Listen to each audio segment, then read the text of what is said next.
JDS ಪಕ್ಷ ಸ್ಥಾಪನೆಗೊಂಡು 25 ವರ್ಷಗಳು ಪೂರ್ಣಗೊಂಡ ಹಿನ್ನೆಲೆಯಲ್ಲಿ ನವೆಂಬರ್ 21 ಮತ್ತು 22ರಂದು ರಾಜ್ಯಾದ್ಯಂತ ಬೆಳ್ಳಿ ಸಂಭ್ರಮವನ್ನು ಆಚರಿಸಲಾಗುವುದೆಂದು ಮಾಜಿ ಶಾಸಕರಾದ ರವೀಂದ್ರ ಶೇಖಟಯ್ಯ, ಕೆ. ಸುರೇಶಗೌಡ, ವಿಧಾನ ಪರಿಷತ್ ಮಾಜಿ ಸದಸ್ಯರಾದ ಕೆ. ಟಿ. ಶ್ರೀಕಂಠೇಗೌಡ, ಕೆ. ಅನ್ನದಾನಿ, ಮುನ್ಸಿಪಲ್ ಮಾಜಿ ಅಧ್ಯಕ್ಷರಾದ ರಾಮಚಂದ್ರ, ಕೇರ್ಪೇಟೆ ಶಾಸಕರಾದ ಎಚ್. ಟಿ. ಮಂಜು ಜಂಟಿ ಸುದ್ದಿಗೋಷ್ಠಿಯಲ್ಲಿ ತಿಳಿಸಿದರು. ಸುದ್ದಿಗಾರರೊಂದಿಗೆ ಮಾತನಾಡಿದ ಅವರು, ಜೆಡಿಎಸ್ ಪಕ್ಷವು ರಾಜ್ಯದಲ್ಲಿ 25 ವರ್ಷ ಪೂರೈಸಿದ ಏಕೈಕ ಪ್ರಾದೇಶಿಕ ಪಕ್ಷವಾಗಿದ್ದು, ದೆಹಲಿಯಲ್ಲಿನ ಪಕ್ಷದ ಎಲ್ಲ ಜನಪ್ರತಿನಿಧಿಗಳು ನವೆಂಬರ್ 22ರಂದು ಬೆಳಗ್ಗೆ 11 ಗಂಟೆಗೆ ಬೆಂಗಳೂರಿನ ಜೆಪಿ ಭವನದಲ್ಲಿನ ಕೇಂದ್ರ ಕಚೇರಿಯಲ್ಲಿ ನಡೆಯುವ ಸಂಭ್ರಮಾಚರಣೆಯಲ್ಲಿ ಪಾಲ್ಗೊಳ್ಳುವಂತೆ ಮನವಿ ಮಾಡಿದರು.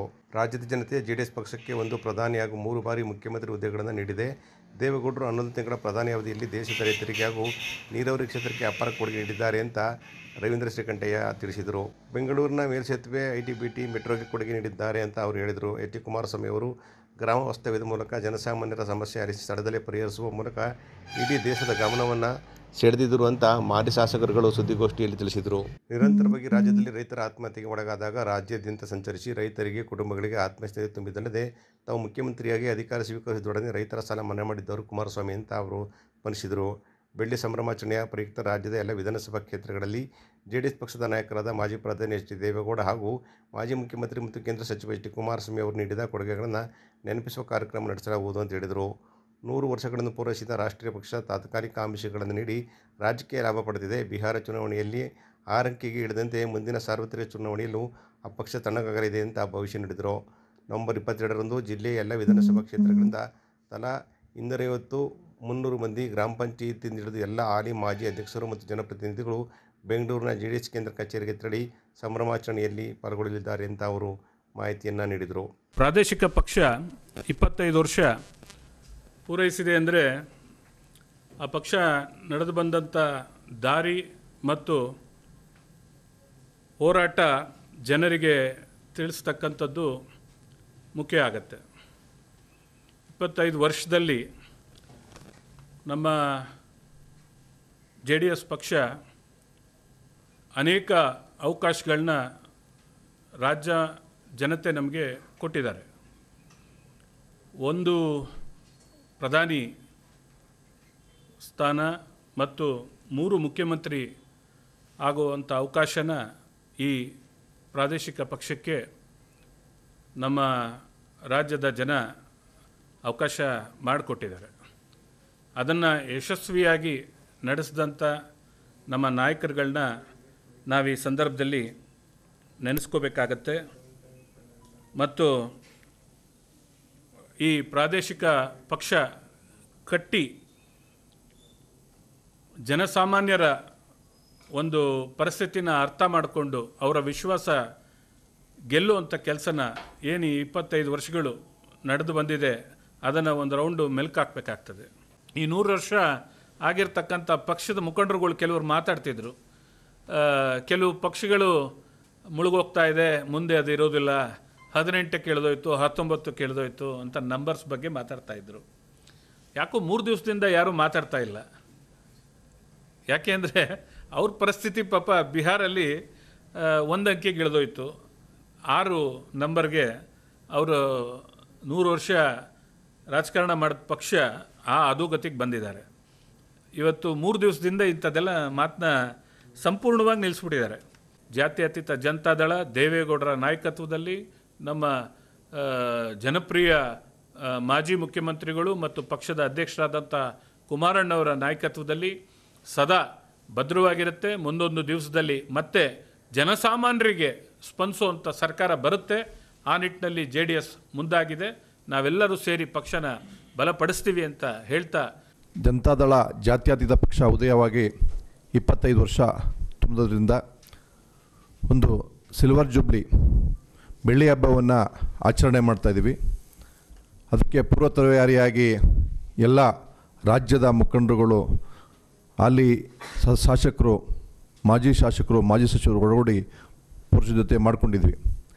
ಹಾಗಾಗಿ ನಮ್ಮ ಜಿಲ್ಲೆಯಿಂದಲೂ ಸಹ ಆ ಒಂದು ಕಾರ್ಯಕ್ರಮಕ್ಕೆ ಎಲ್ಲ ಪಕ್ಷದ ಜಿಲ್ಲಾಧ್ಯಕ್ಷರ ಒಂದು ಒಡಗೂಡಿ ಪಕ್ಷದ ಎಲ್ಲ ಮಾಜಿ ಸಚಿವರು, ಮಾಜಿ ಶಾಸಕರು, ಮುಖಂಡರುಗಳು ಎಲ್ಲರೂ ಸಹ ಸೇರಿ ಅತ್ಯಂತ ಹೆಚ್ಚಿನ ಸಂಖ್ಯೆಯಲ್ಲಿ ಭಾಗವಹಿಸಿ ಆ ಕಾರ್ಯಕ್ರಮವನ್ನು ಯಶಸ್ವಿಗೊಳಿಸುವ ಉದ್ದೇಶ.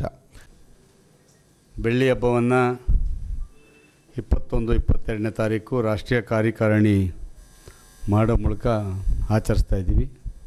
ಪ್ರತಿ ಕ್ಷೇತ್ರದಿಂದ ಸಹ ಸುಮಾರು 250ರಿಂದ 500 ಜನ ಮುಖಂಡರುಗಳನ್ನ ಅವತ್ತು ಬೆಂಗಳೂರಿಗೆ ಬರ್ತಕ್ಕಂಥ ಒಂದು ವ್ಯವಸ್ಥೆ ಎಲ್ಲ ಮಾಡ್ಕೊಂಡಿದ್ದೀವಿ.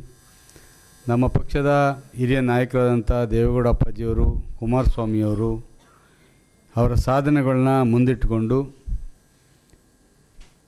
ಅದಕ್ಕೆ ಪ್ರತಿ ಗ್ರಾಮ ಪಂಚಾಯತಿಯ ಮಟ್ಟದಲ್ಲಿ ಅವರು ಯಾವ್ಯಾವ ಕ್ಷೇತ್ರಕ್ಕೆ ಏನೇನು ಕೊಡುಗೆಲ್ಲ ಕೊಟ್ಟಿದ್ದಾರೆ ಅಂತಕ್ಕಂಥದ್ದು ಎಕ್ಸಿಬಿಷನ್ಸು ಸಹ ಈ ತಿಂಗಳು ಕಂಟಿನ್ಯೂಸ್ ಆಗಿ ಈ ಕಾರ್ಯಕಾರಿಣಿ ಮುಗಿದ ಮೇಲೆ ಪ್ರತಿ ಅಸೆಂಬ್ಲಿ ಕ್ಷೇತ್ರದಲ್ಲೂ ಸಹ ಅವರ ಸಾಧನೆಗಳನ್ನ ನೆನೆಸ್ತಕ್ಕಂಥ ಕೆಲಸವನ್ನು ನಮ್ಮ ಪಕ್ಷ ಮಾಡ್ತದೆ. ಒಂದು ಪ್ರಾದೇಶಿಕ ಪಕ್ಷದ ಸಾರ್ಥಕ 25 ವರ್ಷಗಳ ತುಂಬಿದ ಸಂದರ್ಭದ ಎಲ್ಲ ವಿಚಾರಗಳನ್ನು ಮೆಲ್ಕು ಹಾಕಿದ್ದಾರೆ. ಕರ್ನಾಟಕದ ಇತಿಹಾಸದಲ್ಲಿ ಭಾಳ ಜನ ಪ್ರಾದೇಶಿಕ ಪಕ್ಷವನ್ನು ಕಟ್ಟಿದ್ರು. ದೇವರಾಜ ಅರಸು ಅವರು, ಕೆಂಗಲ್ ಹನುಮಂತಯ್ಯನವರು, ಯಡಿಯೂರಪ್ಪನವರು. ಆದರೆ ಇವತ್ತು ಉಳ್ಕೊಂಡಿದ್ದು ದೇವೇಗೌಡರು ಕಟ್ಟಿದಂಥ ಜಾತ್ಯತೀತ ಜನತೆಗಳ ಒಂದೇ ಪಕ್ಷ ಪ್ರಾದೇಶಿಕ ಪಕ್ಷವಾಗಿ ಉಳಿದಿದೆ. ಪ್ರಧಾನಮಂತ್ರಿಗಳಾಗಿ ದೇವೇಗೌಡರು ಮಾಡಿದ ಸಾಧನೆ ಅದ್ವಿತೀಯ. ಜಮ್ಮು ಕಾಶ್ಮೀರಕ್ಕೆ ಬೇಡ ಅಂದರೂ ಹೋದವರು ಅವರು. ಗಡಿ ಭಾಗವನ್ನು ಗಡಿಯಲ್ಲಿ ನಿಂತು ವೀಕ್ಷಣೆ ಮಾಡಿದಂಥವ್ರು. ಸೈನಿಕರಿಗೆ ನೈತಿಕ ಬಲವನ್ನು ತುಂಬಿದಂಥವ್ರು. ಬಡ್ಜೆಟ್ನಲ್ಲಿ ಅವರು ಕೊಟ್ಟಂಥ ಕೃಷಿ ಆದ್ಯತೆಯ ಹಿನ್ನೆಲೆಯಲ್ಲಿ ಪಂಜಾಬ್ನವರು ದೇವೇಗೌಡರ ಹೆಸರಿನಲ್ಲಿ ಭತ್ತದ ತಳಿಗೆ ದೇವೇಗೌಡರ ಹೆಸರಿಡ್ತಾರೆ. ಬಹುಶಃ ಹಿಂದೆಂದೂ ಯಾವ ಪ್ರಧಾನಮಂತ್ರಿ ಕೊಡದೇ ಇರುವಷ್ಟು ಮಹತ್ವವನ್ನು ಆದ್ಯತೆಯನ್ನು ಕೃಷಿಗೆ ಈ ದೇಶದಲ್ಲಿ ದೇವೇಗೌಡರು 11 ತಿಂಗಳಲ್ಲಿ ನೀಡ್ತಾರೆ. ಕರ್ನಾಟಕಕ್ಕೆ ನೀರಾವರಿಗೆ ಹಣ ನಾವು ಕಂಡಿರಲೇ ಇಲ್ಲ. 50,000 ಕೋಟಿ ಹಣವನ್ನು ನೀರಾವರಿ ಯೋಜನೆಗಳಿಗೆ ಕರ್ನಾಟಕ ಹರಿದು ಬರುವಾಗ ನೋಡ್ಕೊಳ್ತಾರೆ ಕೇವಲ 11 ತಿಂಗಳ ಅವಧಿಯಲ್ಲಿ. ಕರ್ನಾಟಕದಲ್ಲಂತೂ ಸಾಮಾಜಿಕವಾಗಿ ನಮ್ಮನ್ನು ಕಾಡ್ತಾಯಿತ್ತು. ಸಾರಾಯಿ ನಿಷೇಧ ಮಾಡಿದ್ದು ಕುಮಾರಣ್ಣ. ಲಾಟ್ರಿ ಜನರನ್ನು ಬೀದಿಗೆ ತರ್ತಾಯಿತ್ತು, ರದ್ದತಿ ಮಾಡಿದ್ದು ಕುಮಾರಣ್ಣ. ಸರ್ಕಾರನ ಜನರ ಬಳಿ ಕೊಂಡೊಯ್ದಂಥ ಕುಮಾರಣ್ಣವರು ಹೊಸ ದಾಖಲೆಯನ್ನು, ಒಂದು ಹೊಸ ಭಾಷ್ಯವನ್ನು ಪ್ರಾದೇಶಿಕ ಪಕ್ಷದ ಮುಖ್ಯಮಂತ್ರಿಗಳಾಗಿ ಈ ರಾಜ್ಯದಲ್ಲಿ ಬರೆದರು. ನನ್ನ ಮಾಧ್ಯಮ ಪತ್ರಿಕಾ ಮತ್ತು ಮಾಧ್ಯಮ ಮಿತ್ರರೇ, ಇದೇ ತಿಂಗಳು 22ನೇ ತಾರೀಕಂದು ನಡೆಯುವಂಥ ನಮ್ಮ ಬೆಳ್ಳಿ ಹಬ್ಬದ ಸಂಭ್ರಮಾಚರಣೆಗೆ ನಮ್ಮ ಪಕ್ಷವನ್ನು ಕಟ್ಟಿ ಬೆಳೆಸಿದಂಥ ನಮ್ಮ ಎಲ್ಲ ಕಾರ್ಯಕರ್ತ ಬಂಧುಗಳೇ ಹಾಗೂ ಮುಖಂಡರೇ ಎಲ್ಲರೂ ಒಗ್ಗೂಡಿ ನವಂಬರ್ 28ನೇ ತಾರೀಕು ಬನ್ನಿ, ನಾವೆಲ್ಲರೂ ಭಾಗವಹಿಸೋಣ, ನಮ್ಮ ಪಕ್ಷವನ್ನು ಕಟ್ಟಿ ಉಳಿಸೋಣ. ತಮ್ಮೆಲ್ಲರನ್ನೂ ಈ ಮೂಲಕ ಆಹ್ವಾನಿಸ್ತೀನಿ. ಎಲ್ಲರಿಗೂ ಈಗ ನಾಳೆಯಿಂದ ಪ್ರಾರಂಭ ಆಗ್ತದೆ. 21ನೇ ತಾರೀಕಿಂದ 21 ಮತ್ತು 22ನೇ ತಾರೀಕು 2 ದಿನಗಳು ಕೂಡ ಕಾರ್ಯಕ್ರಮ ನಡೀತದೆ. ಅದಾದಮೇಲೆ ಇಡೀ ರಾಜ್ಯದಾದ್ಯಂತ ಪ್ರತಿ ಕ್ಷೇತ್ರದಲ್ಲೂ ಕೂಡ ಸಾಧನೆಗಳು ಮತ್ತು ಪಕ್ಷ ನಡೆದು ಬಂದ ಆದಿಯ ಒಂದು ಕಿರುಚಿತ್ರಗಳನ್ನು ಪ್ರದರ್ಶನ ಮಾಡ್ತಕ್ಕಂಥದ್ದು, ಜನರಿಗೆ ತಿಳಿಸ್ಕೊಡ್ತಕ್ಕಂಥದ್ದು, ಸಾಧನೆಗಳನ್ನು ಹೇಳ್ತಕ್ಕಂಥ ವಿಚಾರಗಳನ್ನು ಕೂಡ ಪ್ರಾರಂಭ ಆಗ್ತದೆ. ಈ ಉದ್ದೇಶದಿಂದ 22ನೇ ತಾರೀಕು ಗ್ರಾಮ ಪಂಚಾಯತಿ ಸದಸ್ಯರುಗಳು, ಅಧ್ಯಕ್ಷರು, ಉಪಾಧ್ಯಕ್ಷರು, ಎಲ್ಲ ಸಹಕಾರ ಸಂಘದ ಪ್ರತಿನಿಧಿಗಳು, ಜಿಲ್ಲಾ ಪಂಚಾಯತಿ ಮಾಜಿ ಮತ್ತು ಪುರಸಭೆಯ ಮಾಜಿ, ನಗರಸಭೆಯ ಮಾಜಿ ಸದಸ್ಯರುಗಳು, ನಮ್ಮ ಪಕ್ಷದ ಹಿರಿಯ ಮುಖಂಡರು 22ನೇ ತಾರೀಕು ಪಕ್ಷದ ಕೇಂದ್ರ ಕಚೇರಿಯಲ್ಲಿ ನಡೀತಕ್ಕಂಥ ಕಾರ್ಯಕ್ರಮದಲ್ಲಿ ಭಾಗವಹಿಸಿ ತಾವೆಲ್ಲರೂ ಕೂಡ ಪಕ್ಷವನ್ನು ಇನ್ನೂ ಕೂಡ ಹೆಚ್ಚಿನ ರೀತಿಯಲ್ಲಿ ಪ್ರಾದೇಶಿಕ ಪಕ್ಷವನ್ನು ಉಳಿಸಲಿಕ್ಕೆ. ಮಂಡ್ಯದ ಕರ್ನಾಟಕ ಸಂಘವು ಪ್ರತಿ ವರ್ಷದಂತೆ ಈ ವರ್ಷವೂ ಸಹ ಕನ್ನಡ ರಾಜ್ಯೋತ್ಸವ ಪ್ರಶಸ್ತಿಯನ್ನು ಇದೇ ನವೆಂಬರ್ 23ರಂದು ಭಾನುವಾರ ಬೆಳಗ್ಗೆ 11 ಗಂಟೆಗೆ ಮಹಿಳಾ ಸರ್ಕಾರಿ ಕಾಲೇಜಿನ ಹೊರರಂಗದಲ್ಲಿ ಹಮ್ಮಿಕೊಂಡಿರುವುದಾಗಿ ಕರ್ನಾಟಕ ಸಂಘದ ಅಧ್ಯಕ್ಷರಾದ ಡಾಕ್ಟರ್ ಜಯಪ್ರಕಾಶ್ ಗೌಡ ಹಾಗೂ ಪ್ರಧಾನ ಕಾರ್ಯದರ್ಶಿ ಚಂದಗಲ್ ಲೋಕೇಶ್ ಜಂಟಿ ಸುದ್ದಿಗೋಷ್ಠಿಯಲ್ಲಿ ತಿಳಿಸಿದರು. ಸುದ್ದಿಗಾರರೊಂದಿಗೆ ಮಾತನಾಡಿದ ಅವರು ಕಾರ್ಯಕ್ರಮದ ಅಧ್ಯಕ್ಷತೆಯನ್ನು ಡಾಕ್ಟರ್ ಬಿ ಶಿವಲಿಂಗಯ್ಯ ವಹಿಸಲಿದ್ದು, ಉದ್ಘಾಟನೆಯನ್ನು ಡಾಕ್ಟರ್ ಅಪ್ಪಗೆರೆ ತಿಮ್ಮರಾಜು ನೆರವೇರಿಸಲಿದ್ದಾರೆ. ಪ್ರಶಸ್ತಿ ಪ್ರದಾನವನ್ನು ಲಯನ್ ಕೆ ದೇವೇಗೌಡ ನೆರವೇರಿಸಲಿದ್ದು, ಡಾಕ್ಟರ್ ಕೆ ಸಿ ಜಯರಾಮು ಹಾಗೂ ಪ್ರೊಫೆಸರ್ ಗುರುರಾಜ್ ಪ್ರಭುರವರು ಕಾರ್ಯಕ್ರಮದಲ್ಲಿ ಪಾಲ್ಗೊಳ್ಳಲಿದ್ದಾರೆ ಅಂತ ಅವರು ವಿವರಣೆ ನೀಡಿದರು. ಕರ್ನಾಟಕ ಸಂಘವು 2023ರಿಂದ ಜಿಲ್ಲೆಯ ಹಿರಿಯ ಹಾಗೂ ಕಿರಿಯ ಸಾಧಕರಿಗೆ ಮೀಸಲಾಗಿರಿಸಿ ಪ್ರತಿ ನವೆಂಬರ್ ತಿಂಗಳಿನಲ್ಲಿ ತಲಾ 15,000 ರೂಪಾಯಿ ನಗದು ಹಾಗೂ ಪ್ರಶಸ್ತಿ ಫಲಕವನ್ನು ಒಳಗೊಂಡಂತೆ ರಾಜ್ಯೋತ್ಸವ ಪ್ರಶಸ್ತಿಯನ್ನು ಪ್ರದಾನ ಮಾಡಲು ಆರಂಭಿಸಿದೆ. ಮೊದಲ ವರ್ಷ 25 ಜನ ಸಾಧಕರಿಗೆ ಪ್ರಶಸ್ತಿ ನೀಡಲಾಗಿತ್ತು. ಎರಡನೇ ವರ್ಷಕ್ಕೆ ಪ್ರಶಸ್ತಿಗಳ ಸಂಖ್ಯೆ 35ಕ್ಕೆ ಮುಟ್ಟಿತ್ತು. ಪ್ರಸಕ್ತ ವರ್ಷ ದಾನಿಗಳ ಉದಾರತೆಯಿಂದ ಪ್ರಶಸ್ತಿಗಳ ಸಂಖ್ಯೆಯನ್ನು 40ಕ್ಕೆ ಹೆಚ್ಚಿರುವುದು ಹರ್ಷ ತಂದಿದೆ. ಪ್ರಶಸ್ತಿ ಮೊತ್ತವನ್ನು ತಮ್ಮ ಹಿರಿಯರ ಹೆಸರಿನಲ್ಲಿ ತಲಾ 1500 ರೂಪಾಯಿಗಳಂತೆ ಪ್ರತಿ ವರ್ಷ ನೀಡಲು ಒಪ್ಪಿರುವ ದಾನಿಗಳಿಗೆ ಸಂಘದ ವತಿಯಿಂದ ಕೃತಜ್ಞತೆ ಸಲ್ಲಿಸುವುದಾಗಿ ಕೂಡ ಅವರು ಹೇಳಿದರು. ಇದು ಮೂರನೇ ವರ್ಷಕ್ಕೆ ಕನ್ನಡ ರಾಜ್ಯೋತ್ಸವ ಪ್ರಶಸ್ತಿಯನ್ನು ಕೊಡಲಾಗ್ತಾ ಇದೆ ಸಂಘದ ವತಿಯಿಂದ. ಅದು ಎಷ್ಟು ಸಂಖ್ಯೆ ಇದೆ, ಅದರ ಬಾಹುಳ್ಯ ಎಷ್ಟಿದೆ ಅಂತಂದರೆ 42 ಮಂದಿಗೆ ವಿವಿಧ ಕ್ಷೇತ್ರದ ಸಾಧಕರುಗಳನ್ನು ಗುರುತಿಸಿ ಗೌರವಿಸಿ ಸನ್ಮಾನಿಸ್ತಕ್ಕಂಥ ಮಹತ್ವದ ಕಾರ್ಯಕ್ರಮ ಇದಾಗಿದೆ. ಇದೇ ಭಾನುವಾರ ಬೆಳಿಗ್ಗೆ 11 ಗಂಟೆಗೆ ಏನು ಸರ್ಕಾರಿ ಕಾಲೇಜು ಮಹಿಳಾ ಕಾಲೇಜ್ ಏನಿದೆ ಅದರ ಆವರಣದಲ್ಲಿರ್ತಕ್ಕಂಥ ವನರಂಗದಲ್ಲಿ ಕಾರ್ಯಕ್ರಮ ನಡೀತಾ ಇದೆ. ಅಂದರೆ ಜಿಲ್ಲಾ ವ್ಯಾಪ್ತಿ, ಸ್ಥಳೀಯವಾಗಿ ಜಿಲ್ಲಾ ವ್ಯಾಪ್ತಿಯಲ್ಲಿರ್ತಕ್ಕಂಥ ಸಾಧಕರುಗಳನ್ನು ಪರಿಗಣಿಸಲಾಗಿದೆ ಪ್ರಶಸ್ತಿಗೆ. ಹಾಗೆಯೇ ಒಂದೆರಡು ಮಂಡ್ಯ ಜಿಲ್ಲೆಯಲ್ಲೇ ಕೆಲಸ ಮಾಡಿರ್ತಕ್ಕಂಥವ್ರು, ಒಂದೆರಡು ಹೊರಗಡೆಯವರು ಕೂಡ ಅದರಲ್ಲಿ ಮೂಲ ಮಂಡ್ಯವನ್ನು ಇಟ್ಕೊಂಡು ಕೆಲಸ ಮಾಡಿರ್ತಕ್ಕಂಥವ್ರು ಕೂಡ ಅದರಲ್ಲಿ ಪರಿಗಣಿಸಿದ್ದೇವೆ. ಪ್ರಮುಖವಾಗಿ ಪತ್ರಿಕೋದ್ಯಮದಲ್ಲಿ, ಶಿಕ್ಷಣದಲ್ಲಿ, ಸಾಹಿತ್ಯದಲ್ಲಿ, ಸಂಗೀತದಲ್ಲಿ, ಕೃಷಿಯಲ್ಲಿ, ಸಮಾಜ ಸೇವೆಯಲ್ಲಿ, ಹೀಗೆ ವಿವಿಧ ಕ್ಷೇತ್ರಗಳಲ್ಲಿ ಕೆಲಸ ಮಾಡಿರ್ತಕ್ಕಂಥ ಒಂದು ರೀತಿ ತೆರೆಮರೆ ಎಲೆಮರೆ ಕಾಯಿಯಂಗೆ ಇರ್ತಕ್ಕಂಥವ್ರನ್ನೂ ಕೂಡ ನಾವು ಅನೇಕ ಮಂದಿಯನ್ನು ಗುರುತಿಸಿ ಅವರನ್ನು ಪರಿಚಯಿಸಿ ಮತ್ತಷ್ಟು ಅವರು ಒಳ್ಳೆಯ ಕೆಲಸ ಕಾರ್ಯಗಳನ್ನು ಮಾಡೋ ನಿಟ್ಟಿನಲ್ಲಿ ಪ್ರೋತ್ಸಾಹಿಸ್ತಕ್ಕಂಥ ಮಹತ್ವದ ಕೆಲಸವನ್ನು ಕರ್ನಾಟಕ ಸಂಘ 3ನೇ ವರ್ಷಕ್ಕೆ ಈ ಸಾರಿ ನಾವು ಮಾಡ್ತಾ ಇದ್ದೇವೆ. ಕೊಡಲಿಕ್ಕೆ ಮೇಜರಾಗಿ ಕೊಡಲಿಕ್ಕೆ ಸಾಧ್ಯ ಇಲ್ಲದಿರ್ತಕ್ಕಂಥವ್ನ ಕುರಿತು ನಮಗೆ ನಮ್ಮ ತಿಳುವಳಿಕೆಗೆ ಸಂಬಂಧಪಟ್ಟಾಗ ನಮ್ಮ ಸಮಿತಿ ಒಂದು ತೀರ್ಮಾನ ಮಾಡಿ ಕೊಟ್ಟಿದ್ದೀವಿ. ಸಾಧ್ಯವಾದಷ್ಟು ಅವರು ಅರ್ಹರಿದ್ದಾರೆ ಅಂತ ಅಂದ್ಕೊಂಡಿದ್ದೀವಿ. ಅದು ಒಂದು ಜೊತೆಗೆ ಅದ್ರ ಒಂದು ಕಡೆಗೆ, ಇನ್ನೊಂದು ಕಡೆಗೆ ನಮ್ಮ ಜನರನ್ನು ಒಂದಿಷ್ಟು ಹಣವನ್ನು ಇಂಥ ಕಾರ್ಯಗಳಿಗೆ, ಉತ್ತಮ ಕಾರ್ಯಗಳಿಗೆ ಕೊಡುವಂತೆ ಪ್ರೇರೇಪಿಸಬೇಕು ಅವರು ಹಿರಿಯರಲ್ಲಿ ಅಂತೇಳಿ. ಈಗೇನು ಕೊಟ್ಟಿದ್ದಾರೆ ಅವರು ಹಿರಿಯರಲ್ಲಿ 15,000 ರೂಪಾಯಿನ ವರ್ಷಕ್ಕೊಂದು ಸಾರಿ ಕೊಡಿ, ಹಿರಿಯರನ್ನು ನೆನ್ಕೊಂಡಾಗುತ್ತೆ. ಅವತ್ತು ನೀವು ಬರಬೇಕು, ನಿಮ್ಮ ಸಮ್ಮುಖದಲ್ಲೇ. ಒಂದು ವಿಶೇಷ ಏನು ಅಂತಂದರೆ ಅವ್ರನ್ನೂ ಕೂಡ ಕರೆದು ಅವ್ರ ಸಮ್ಮುಖದಲ್ಲೇ ಪ್ರಶಸ್ತಿಯನ್ನು ಅವ್ರ ಕೈಯಲ್ಲೇ ನಾವು ಅದನ್ನು ಕೊಡಿಸ್ತೇವೆ, ಆ ಚೆಕ್ಕನ್ನು ಕೂಡ ಕೊಡಿಸಿ ಮಾಡ್ತೇವೆ. ಅಂಥದ್ದು ಆ ರೀತಿಯಾದಂಥ ಒಂದು ಪ್ರಯತ್ನ ಮಾಡಲಿಕ್ಕೆ ಅಂತ ಹೊರಟು ಇವತ್ತು ಅದು ಸಕ್ಸಸ್ ಆಗಿದೆ. ಮೊದಲನೇ ವರ್ಷ 25 ಜನ ಬಂದಿದ್ದರು, ಎರಡನೇ ವರ್ಷ 35 ಜನ ಆಯಿತು, ಈ ವರ್ಷ 42 ಜನಕ್ಕೆ ಬಂದು ನಿಂತಿದೆ. ಇನ್ನೂ ಬರುವ ಸಾಧ್ಯತೆಗಳಿದೆ. ಆದರೆ ಕಾಲದ ಮಿತಿಯನ್ನು ಕುರಿತು ನಾವು ಯೋಚನೆ ಮಾಡಬೇಕಾಗಿದೆ. ಬೆಳಗ್ಗೆ 11 ಗಂಟೆಗೆ ಸ್ಟಾರ್ಟ್ ಆದರೆ 2 ಗಂಟೆವರೆಗೂ ಆಗ್ತದೆ. ಕೊನೆಗೆ ಅದೇನು ತೊಂದರೆ ಏನಿಲ್ಲ, 100 ಜನಕ್ಕೆ ಕೊಡುವಂಥ ಒಂದು ವ್ಯವಸ್ಥೆಯನ್ನು ಮಾಡಬೇಕು. ಯಾಕಂದರೆ ಅಷ್ಟು ಜನ ಕೆಲಸ ಮಾಡ್ತಾಯಿದ್ದಾರೆ ಕ್ಷೇತ್ರದಲ್ಲಿ. ಒಂದು ಸಣ್ಣ ನನ್ನ ಉದ್ದೇಶ ಏನು ಅಂತಂದರೆ, ಸೇವೆ ಅಂತಂದರೆ ಅಗಾಧವಾಗಿರ್ತಕ್ಕಂಥದ್ದಲ್ಲ. ಗಾಂಧಿ ಒಬ್ಬರೇ ಸೇವೆಯನ್ನು ಮಾಡಿದ್ರು ಅಂತಲ್ಲ, ಗಾಂಧಿ ಜೊತೆಯಲ್ಲಿ ಹೆಜ್ಜೆ ಹಾಕಿದಂಥವ್ರು ಸಾವಿರಾರು ಜನ ಇದ್ದಾರೆ. ಹಾಗೆ ಒಂದು ಸಹಾಯ ಅಂತನ್ನುವಂಥದ್ದು ಒಂದು ಸಣ್ಣ ಯಾವುದಾದ್ರೂ ಸಾಮಾಜಿಕ ಸಂದರ್ಭಗಳಲ್ಲಿ ಅವರು ಭಾಗಿಯಾಗಿದ್ದಾರೆ ಒಳ್ಳೆಯದಕ್ಕೆ ಅಂತಂದರೆ ಅವ್ರನ್ನೂ ಕೂಡ ನಾವು ಕನ್ಸಿಡರ್ ಮಾಡಬೇಕು ಅನ್ನುವಂಥದ್ದು. ಬರೀ ದೊಡ್ಡವ್ರನ್ನೇ ಕೂಡ ಕುರಿತು ಮಾತಾಡಬಾರ್ದು. ಸಾಮಾನ್ಯರ ಹೆಸರಿನಲ್ಲೂ ಕೂಡ ನನಗೆ ಎಷ್ಟು ಸಂತೋಷ ಆಗುತ್ತೆ ಅಂತಂದರೆ, ನಾವೆಲ್ಲ ಪ್ರಶಸ್ತಿಗಳನ್ನು ಸ್ಥಾಪನೆ ಮಾಡಿರ್ತಕ್ಕಂಥ ದೊಡ್ಡವ್ರ ಹೆಸರಿನಲ್ಲಿ. ಗೋಷ್ಠಿಯಲ್ಲಿ ಅನಕೆರೆ ನಾಗಣ್ಣ, ನಾಗರವೆಕ್ಕ, ಜಯರಾಮ್ ಕೋಣನಹಳ್ಳಿ ಸೇರಿದಂತೆ ಇತರರಿದ್ದರು. ಚೆಸ್ಕಾಂನ ಮಳವಳ್ಳಿ ನಗರ ಉಪವಿಭಾಗ ವ್ಯಾಪ್ತಿಯ ಮಳವಳ್ಳಿ ಮತ್ತು ಆಡ್ಲಿ 61/11 ವಿದ್ಯುತ್ ವಿತರಣಾ ಕೇಂದ್ರಗಳಲ್ಲಿ 3ನೇ ತ್ರೈಮಾಸಿಕ ನಿರ್ವಹಣಾ ಕಾರ್ಯ ಕೈಗೊಂಡಿರುವುದರಿಂದ ನವೆಂಬರ್ 21ರಂದು ಬೆಳಗ್ಗೆ 9ರಿಂದ ಸಂಜೆ 5:30ರವರೆಗೆ ಈ ಕೇಂದ್ರ ವ್ಯಾಪ್ತಿಯ ಮಳವಳ್ಳಿ ಪಟ್ಟಣ ಗ್ರಾಮಗಳಿಗೆ ವಿದ್ಯುತ್ ಪೂರೈಕೆಯಲ್ಲಿ ಅಡಚಣೆ ಉಂಟಾಗಲಿದೆ.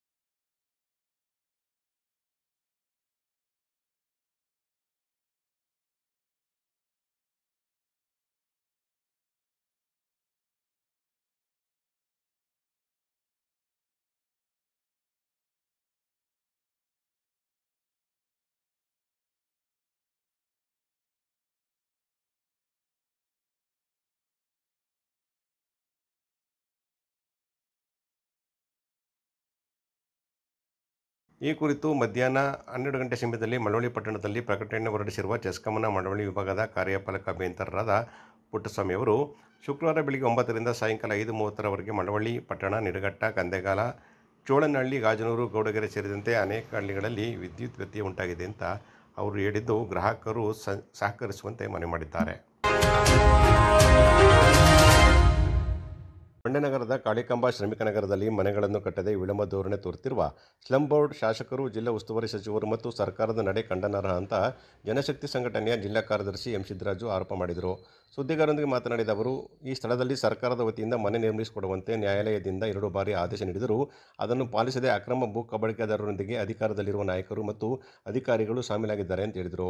ಕಾಳಿಕಾಂಬ ಶ್ರಮಿಕ ನಗರದಲ್ಲಿ ಮೈಶುಗರ್, ಕಾಳಿಕಾಂಬ ದೇವಾಲಯ ಹಾಗೂ ಶ್ರಮಿಕರ ವಾಸ ಸ್ಥಳಗಳಿಗೆ ಸಂಬಂಧಿಸಿದಂತೆ ಜಾಗವಿದ್ದರೂ ಭೂ ಕಳ್ಳರು ಅಲ್ಲಿನ ಭೂಮಿ ಕಬಳಿಸಿ ವಾಣಿಜ್ಯಕ್ಕೆ ಸಂಬಂಧಿಸಿದಂತೆ ಚಟುವಟಿಕೆ ನಡೆಸಲು ಮುಂದಾಗಿದ್ದಾರೆ. ಇದು ಶ್ರಮಿಕ ನಿವಾಸಿಗಳಿಗೆ ಮಾಡುವ ಅನ್ಯಾಯ ಅಂತ ಹೇಳಿದರು. ಚುನಾವಣೆ ಬಂದಾಗ ಮಾತ್ರ ರಾಜಕಾರಣಿಗಳಿಗೆ ಮತಗಳಂತೆ ಕಾಣುತ್ತೇವೆ. ಕಳೆದ 20 ವರ್ಷಗಳಿಂದ ಶ್ರಮಿಕ ನಿವಾಸಿಗಳ ಕಷ್ಟ ರಾಜಕಾರಣಿಗಳಿಗೆ ಕಾಣುತ್ತಿಲ್ಲ. ಜಿಲ್ಲಾಧಿಕಾರಿ, ಜಿಲ್ಲಾ ಉಸ್ತುವಾರಿ ಸಚಿವ ಸೂಕ್ತ ಕ್ರಮ ಕೈಗೊಳ್ಳದೆ ಹೋದಲ್ಲಿ ನವೆಂಬರ್ 24ರಿಂದ ಅನಿರ್ದಿಷ್ಟಾವಧಿ ಧರಣಿ ಸತ್ಯಾಗ್ರಹ ನಡೆಸಲಾಗುವುದು. 3 ದಿನಗಳಲ್ಲಿ ಯಾವುದೇ ಕ್ರಮ ಕೈಗೊಳ್ಳದಿದ್ದರೆ ಅಮರನಾಥ ಉಪವಾಸವನ್ನು ಕೂಡ ಹಮ್ಮಿಕೊಳ್ಳುವುದಾಗಿ ಸಿದ್ದರಾಜು ಎಚ್ಚರಿಕೆ ನೀಡಿದರು. ಕಾಳಿಕಾಂಬದ ವಿಚಾರವಾಗಿ ತಮಗೂ ಕೂಡ ಒಂದಷ್ಟು ಗೊತ್ತಿದೆ ಅಂತ ಕಲ್ತೀನಿ. ಯಾಕೆ ಅನ್ನುವಂಥದ್ದಾದರೆ, ಸುಮಾರು ಈ ಕಾಳಿಕಾಂಬ ಶ್ರಮಿಕ ನಗರದ ಹೋರಾಟ 2006ನೇ ಇಸ್ವಿಯಿಂದ 2025ನೇ ಇಸ್ವಿವರೆಗೂ ಕೂಡ ಸಾಗ್ತಾ ಬಂದಿದೆ. ಈ ಹೋರಾಟಗಳಲ್ಲಿ ಹಲವಾರು ಹಿರಿಯರು ನಮ್ಮನ್ನು ಅಗಲಿ ಹೋಗಿದ್ದಾರೆ, ಅವರನ್ನು ಕೂಡ ಕಳ್ಕೊಂಡಿದ್ದೀವಿ. ಆದರೆ ಈಗ ಹೊಸ ತಲೆಮಾರು ಕೂಡ ಹೋರಾಟದ ಹಾದಿಯನ್ನು ಹಿಡಿದು 19/9/2025ರಂದು ಮತ್ತೆ 2ನೇ ಬಾರಿಗೆ ಕಾಳಿಕಾಂಬ ಶ್ರಮಿಕ ಜನರ ಪರವಾಗಿ ಮಾನ್ಯ ಉಚ್ಚ ನ್ಯಾಯಾಲಯ ನಾಗಪ್ರಸನ್ನ ಅವರ ಪೀಠ ಒಂದು ಉತ್ತಮವಾದಂಥ ಒಂದು ಆದೇಶವನ್ನು ಮತ್ತೊಮ್ಮೆ ಎತ್ತಿರಿದಿರುವಂಥದ್ದು ಕೂಡ ನಿಮ್ಮ ಮುಂದೆ ಇವಾಗ ನಾವು ಪ್ರಸ್ತುತಪಡಿಸಿದ್ದೀವಿ. ಸುಮಾರು ಈ 20 ವರ್ಷಗಳ ಜರ್ನಿಯಲ್ಲಿ ಹಲವಾರು ಜಿಲ್ಲಾಧಿಕಾರಿಗಳು ಬಂದವರು, 3-4 ಚುನಾವಣೆಗಳು ಕೂಡ ನಡೆಯಿತು. ಆ ಹಿನ್ನೆಲೆಯಲ್ಲಿ ಬಂದಂಥ ರಾಜಕಾರಣಿಗಳು, ಬಂದಂಥ ಅಧಿಕಾರಿಗಳು ಕೋರ್ಟಲ್ಲಿ ಕೇಸ್ ಇದೆ, ಈಗೇನು ಮಾಡೋಕ್ಕಾಗಲ್ಲ ಅನ್ನುವಂಥ ಸಬೂಬ್ ಮಾತ್ರ ಹೊಡ್ತಾ ನೆಪಕ್ಕೆ ಹಿಂಗೆ ಹೇಳ್ತಾ ಮುಂದುವರಿಸ್ತಾ ಬಂದರು. ಆದರೆ ಕೋರ್ಟ್ 2 ಸರಿ ತೀರ್ಪು ಬಂದರೂ ಕೂಡ ಅಲ್ಲಿ ಜನರಿಗೆ ರಾಜೀವ್ ಆವಾಸ್ ಯೋಜನೆಯ ಕೆಳಗಡೆ 39 ಮನೆಗಳ ಮಂಜೂರಾತಿ ಆಗಿದ್ರೂ ಕೂಡ ಆ ಕಾಮಗಾರಿಯನ್ನು ವಿಳಂಬ ಮಾಡಿ ಅದನ್ನು ಜರೂರಾಗಿ ಮನೆಗಳನ್ನ ಕಟ್ಟಿಕೊಡದಂತೆ ನಿರ್ಲಕ್ಷ್ಯ ಮಾಡುವಂಥ ಹುನ್ನಾರವೇ ಭೂ ಕಬಳಿಕೆ ಹುನ್ನಾರ. ಇದರ ಹಿಂದಿರುವಂಥ ಶಕ್ತಿಗಳು ಕಾಳಿಕಾಂಬ ಸೇವಾ ಸಂಸ್ಥೆಯ ಏನೀಗ ಹಾಲಿ ಅಧ್ಯಕ್ಷರಾಗಿದ್ದಾರೆ, ಈ ಸೇವಾ ಸಂಸ್ಥೆಯವರೇನಿದ್ದಾರೆ, ಇವರು ಈ ಭೂಮಿಯನ್ನ ಕಬಳಿಸ್ಕೊಳ್ಳೋದಕ್ಕೋಸ್ಕರ ಈ ಜನರಿಗೆ ಸಿಗಬೇಕಾದಂಥ ಕಾನೂನುಬದ್ಧ ಸೌಲಭ್ಯಗಳನ್ನ ಇವತ್ತು ನೀಡಕ್ಕಾಗದೇ ಇರುವಂತ ಒಂದು ವಾತಾವರಣವನ್ನ ಈ ಭೂ ಕಬಳಿಕೆ ಒಂದು ಹೆಸರಿನಲ್ಲಿ ಈ ಕಾಳಿಕಾಂಬ ದೇವಾಲಯದ ಒಂದು ಹೆಸರು ಹೇಳ್ಕೊಂಡು ಈ ಬಡ ಜನರ ಭೂಮಿಯನ್ನ ಹೊರಟಿರುವಂತದ್ದು ಬಹಳ ದುರಂತ. ಗೋಷ್ಠಿಯಲ್ಲಿ ಮಹಿಳಾ ಮುನ್ನಡೆ ಜಿಲ್ಲಾ ಕಾರ್ಯದರ್ಶಿ ಶಿಲ್ಪಾ, ಮಂಡ್ಯ ಜಿಲ್ಲಾ ಶ್ರಮಿಕ ನಗರ ನಿವಾಸಿಗಳ ಒಕ್ಕೂಟದ ಶಿವಲಿಂಗಯ್ಯ ಉಪಸ್ಥಿತರಿದ್ದರು. ಕಾನೂನಿನ ಪರಿಪಾಲನೆಯು ಕಬ್ಬಿಣದ ಕಡೆಯಲ್ಲ, ಬದಲಾಗಿ ಸಿಹಿ ಸಕ್ಕರೆಯಾಗದೆ ಹುಟ್ಟಿನಿಂದ ಸಾಯುವವರೆಗೆ ಕಾನೂನಿನ ನಡುವೆಯೇ ಜೀವನ ನಡೆಸಬೇಕಾಗಿರುವುದರಿಂದ ಕಾನೂನಿನ ಪರಿಮಿತಿಯೊಳಗೆ ಜೀವನ ನಡೆಸುವುದನ್ನು ಕಲಿಯಬೇಕು ಅಂತ ನ್ಯಾಯಾಧೀಶ ಸುಧೀರ್ ಹೇಳಿದರು. ಗ್ರಾಮೀಣ ಪ್ರದೇಶದ ಜನರು ಸಣ್ಣಪುಟ್ಟ ವಿಚಾರಗಳಿಗೆ ಕಿತ್ತಾಟ ಮಾಡಿಕೊಂಡು ಪೊಲೀಸ್ ಠಾಣೆ ಅಥವಾ ನ್ಯಾಯಾಲಯದ ಮೆಟ್ಲು ತುಳಿಯದೆ ಪರಸ್ಪರ ಪ್ರೀತಿ ವಿಶ್ವಾಸದಿಂದ ನೆಮ್ಮದಿಯ ಜೀವನ ನಡೆಸಬೇಕು ಅಂತ ಪಟ್ಟಣದ JMFC ನ್ಯಾಯಾಲಯದ ಹಿರಿಯ ಶ್ರೇಣಿ ನ್ಯಾಯಾಧೀಶ ಸುಧೀರ್ ಮನವಿ ಮಾಡಿದರು. ಕೇರ್ಪೇಟೆ ತಾಲೂಕಿನ ಬೀರವಳ್ಳಿ ಗ್ರಾಮದಲ್ಲಿ ಪಟ್ಟಣದ ಸರ್ಕಾರಿ ಪದವಿ ಪೂರ್ವ ಕಾಲೇಜು ವಿದ್ಯಾರ್ಥಿಗಳಿಗೆ ರಾಷ್ಟ್ರೀಯ ಸೇವಾ ಯೋಜನೆಯ ಶ್ರಮದಾನ ವಾರ್ಷಿಕ ವಿಶೇಷ ಶಿಬಿರದಲ್ಲಿ ಕಾರ್ತಿಕ ದೀಪೋತ್ಸವ ಕಾರ್ಯಕ್ರಮವನ್ನು ಉದ್ಘಾಟಿಸಿ ಮಾತನಾಡಿದ ಅವರು ಗ್ರಾಮಸ್ಥರಲ್ಲಿ ಅರಿವಿನ ಜಾಗೃತಿ ಮೂಡಿಸಿ ಮಾತನಾಡಿದರು. ಯಾರಿದ್ದಾರೆ ತಂದೆ ತಾಯಿಗಳ ಮಾತಿಗೆ ಬೆಲೆ ಕೊಡಿ, ಅವರ ಅನುಭವಕ್ಕೂ ಕೂಡ ಬೆಲೆ ಕೊಡಬೇಕು. ಅನುಭವವನ್ನ ನಾವು ಯಾವಾಗಲೂ ಕೋರ್ಟಲ್ಲಿ ಹೇಳ್ತಿರ್ತೀವಿ, ನಾವು ವಕೀಲರು ಕೇಳ್ತಾರೆ ಸರ್, ವಕೀಲರು ಏನಾದ್ರು ಇದ್ರೆ ಹೇಳಿ ಅಂತೇಳಿ ಅವ್ರನ್ನೇ ಕೇಳ್ತೀವಿ ನಾವು. ಹಾಗಂತ ಅವರು ನಾವು ಇಲ್ಲಿ ಹೋಗ್ಬಿಟ್ಟು ನಾವು ಮೇಲೆ ಕೂತಿದ್ದೀವಿ, ಅವರು ಕೆಳಗಡೆ ಕೆಲಸ ಮಾಡ್ತಾ ಇದ್ದಾರೆ ಅಂತ ತಕ್ಷಣ ಅದೇ ನಾವೆಲ್ಲ ತಿಳ್ಕೊಂಡಿದ್ದೀವಿ ಅಂತಲ್ಲ. ಹಾಗಾಗಿ ತಂದೆ ತಾಯಿಗಳ ಒಂದು ಏನಿದೆ ಅವರ ನೀವೇನಾದರೂ ಡಿಸಿಷನ್ ತಗೋಬೇಕಾದ್ರೆ ಅವರ ಮಾತುಗಳಿಗೆ ಬೆಲೆ ಕೊಡಿ, ಅವರ ಮಾತುಗಳನ್ನ ಅನುಸರಿಸಿ ಹಿರಿಯರಿಗೆ ಒಂದು ಗೌರವ ಕೊಡೋದನ್ನ ಕಲ್ತ್ಕೊಳ್ಳೋಣ ಅಂತ ಹೇಳ್ತಾ ನಾನು ಹೇಳೋದು ಮಾತು ಮುಗಿಸ್ತೀನಿ. ವಕೀಲರ ಸಂಘದ ಅಧ್ಯಕ್ಷ ನಾಗೇಗೌಡ, ಕನ್ನಡ ಸಾಹಿತ್ಯ ಪರಿಷತ್ ಅಧ್ಯಕ್ಷ ಪೂರ್ಣಚಂದ್ರ ತೇಜಸ್ವಿ, ಶಿಬಿರಾಧಿಕಾರಿ ಪದ್ಮನಾಭ, ಪ್ರಸನ್ನಕುಮಾರ್, ರಾಜೇಗೌಡ ಮತ್ತಿತರರು ಕಾರ್ಯಕ್ರಮದಲ್ಲಿ ಮಾತನಾಡಿದರು. ಅರಿವು ಕಾರ್ಯಕ್ರಮಗಳನ್ನ ಮಾಡ್ತಿದ್ವಿ. ಸೊ ಸರ್ ಕರೆದಾಗ ನನಗಂತೂ ತುಂಬಾನೇ ಖುಷಿ ಆಯ್ತು. ನಾವು ಹೇಗ್ ಮಾಡ್ತಿದ್ವಿ ನಮ್ಮ ಕಾಲೇಜಲ್ಲಿ ಇದ್ದಾಗ ಅನ್ನೋದು ನನಗೆ ತಿರ್ಗಾ ನೆನ್ಸ್ಕೊಳ್ಳೋ ಒಂದು ಅವಕಾಶ ಸಿಕ್ತು ಅಂತ ಹೇಳಿ. ಸೀನಿಯರ್ ಸಿಟಿಜನ್ ಆಕ್ಟ್ ಬಗ್ಗೆ ಮತ್ತು ಮಕ್ಕಳು ತಂದೆ ತಾಯಿ ಮಾತು ಕೇಳಬೇಕು ಮತ್ತು ಯಾವುದೇ ಒಂದು ನಿರ್ಣಯ ತಗೋಬೇಕಾದ್ರೆ ಅವರದೊಂದು ಗೈಡೆನ್ಸ್ ತಗೊಳ್ಳಿ ಅಂತೇಳಿ ನಿಮಗೆ ಹೇಳ್ಕೊಟ್ರು. ಅದಂದರೆ ಅವರು ರೆವಿನ್ಯೂ ಆ್ಯಕ್ಟ್ ಬಗ್ಗೆ ಹೇಳಿದರು, RTC ಅಂದ್ರೇನು, RTC ಬಗ್ಗೆ ತಿಳಿಸ್ಕೊಟ್ಟಿದ್ದಾರೆ. ನೆಕ್ಸ್ಟ್ ನಮ್ಮ ಅರ್ಪಿತಾ ಮೇಡಮ್ ಅವರು ಚೈಲ್ಡ್ ಮ್ಯಾರೇಜ್ ಆ್ಯಕ್ಟ್ ಬಗ್ಗೆ ಹೇಳಿದರು, ಮತ್ತು ಅವರ NSS ಕ್ಯಾಂಪ್ ಬಗ್ಗೆ ಅವರು ಒಂದು ಎಕ್ಸ್ಪೀರಿಯನ್ಸ್ ಬಗ್ಗೆ ಹೇಳಿದರು. ನಾಡಿನ ಖ್ಯಾತ ಹಳ್ಳಿಯಕ್ಕಿ ಜನಪದ ಗಾಯನ ತಂಡದ ಗೋವಿಂದರಾಜು ಹಾಗೂ ರಾಜ್ಯ ಜನಪದ ಪರಿಷತ್ ನಿರ್ದೇಶಕ ಮಂಜೇಶ್ ತಂಡವು ಕಾರ್ಯಕ್ರಮ ನಡೆಸಿಕೊಟ್ಟಿತು. ಮಹಿಳಾ ಸರ್ಕಾರಿ ಕಾಲೇಜು, ಮಂಡ್ಯ ರೋಟರಿ ಸಂಸ್ಥೆ ಮತ್ತು ಅನನ್ಯ ಆರ್ಟ್ ಸಂಸ್ಥೆ ಹಾಗೂ ಇನ್ನಿತರ ಸಂಘ ಸಂಸ್ಥೆಗಳ ಆಶ್ರಯದಲ್ಲಿ ಸರ್ಕಾರಿ ಮಹಿಳಾ ಕಾಲೇಜಿನ ಹೊರಾಂಗಣದಲ್ಲಿ ಕ್ಯಾನ್ಸರ್ ಜಾಗೃತಿ, ಕ್ರೀಡಾ, ಆಹಾರ ಹಾಗೂ ಆರೋಗ್ಯ ತಪಾಸಣಾ ಶಿಬಿರ ಇತ್ತೀಚೆಗೆ ನಡೆಯಿತು. ಭಾರತೀಯ ರೆಡ್ ಕ್ರಾಸ್ ಸಂಸ್ಥೆಯ ಸಭಾಧ್ಯಕ್ಷರಾದ ಡಾಕ್ಟರ್ ಮೀರಾ ಶಿವಲಿಂಗಯ್ಯ ಕಾರ್ಯಕ್ರಮವನ್ನು ಉದ್ಘಾಟಿಸಿದರು. ವಿದ್ಯಾರ್ಥಿಗಳು ಯಾರು ಗೇಟ್ ಹತ್ರ ನಂತರ ಮಾತನಾಡಿದ ಅವರು, ಆರೋಗ್ಯ ಉತ್ತಮವಾಗಿದ್ದರೆ ಅದೇ ಐಶ್ವರ್ಯ ಎಂಬ ಮಾತನ್ನು ತಿಳಿಸಿ ಎಲ್ಲರೂ ಕ್ಯಾನ್ಸರ್ ಬಗ್ಗೆ ತಿಳುವಳಿಕೆಯನ್ನು ಪಡೆದುಕೊಂಡು ಆರೋಗ್ಯಯುತ ಜೀವನ ನಡೆಸಬೇಕು ಅಂತ ಹೇಳಿದರು. Only life worth living is a life live for others ಅಂತ. ಬೇರೆಯವ್ರಿಗೋಸ್ಕರ ನಾವು ಜೀವನ ಮಾಡ್ತೀವಲ್ಲ, ಆವಾಗಲೇ ನಮಗೆ ಹೆಚ್ಚಿನ ಜೀವನದ ಅರ್ಥ ಗೊತ್ತಾಗೋದು ಅಂತ ಹೇಳಿ. ಸೊ ಹಾಗಾಗಿ ಇವತ್ತು ರೋಟರಿ ಅವರು, ರೆಡ್ ಕ್ರಾಸ್ ಅವರು ಇವರೆಲ್ಲ ಏನು ಸೇವಾ ಕಾರ್ಯಗಳು ಮಾಡ್ತಿದ್ದಾರೆ, ಇದು ಯಾವುದು ಕೂಡ ವ್ಯರ್ಥ ಅಲ್ಲ. ನಮ್ಮ ಕುವೆಂಪು ಅವರು ಹೇಳಿರೋ ಹಾಗೆ ಇಲ್ಲಿ ಯಾರೂ ಮುಖ್ಯರಲ್ಲ, ಯಾರೂ ಅಮುಖ್ಯರಲ್ಲ, ಯಾವುದೂ ಎಗಸ್ಟಿತ್ತಲ್ಲ, ಯಾವುದಕ್ಕೂ ಮೊದಲಿಲ್ಲ, ಇಲ್ಲಿ ಎಲ್ಲಕ್ಕೂ ಇದೆ ಅರ್ಥ, ಯಾವುದೂ ಅಲ್ಲ ವ್ಯರ್ಥ ಅಂತ ಹೇಳ್ತೀವಲ್ಲ. ಹಾಗೆ ಇಲ್ಲಿ ಎಲ್ಲರೂ ಕೂಡ ಏನೋ ಒಂದು ಒಳ್ಳೆಯ ಅಂಶವನ್ನು ಕಾಂಟ್ರಿಬ್ಯೂಟ್ ಮಾಡುತ್ತೆ ಸಮಾಜಕ್ಕೆ.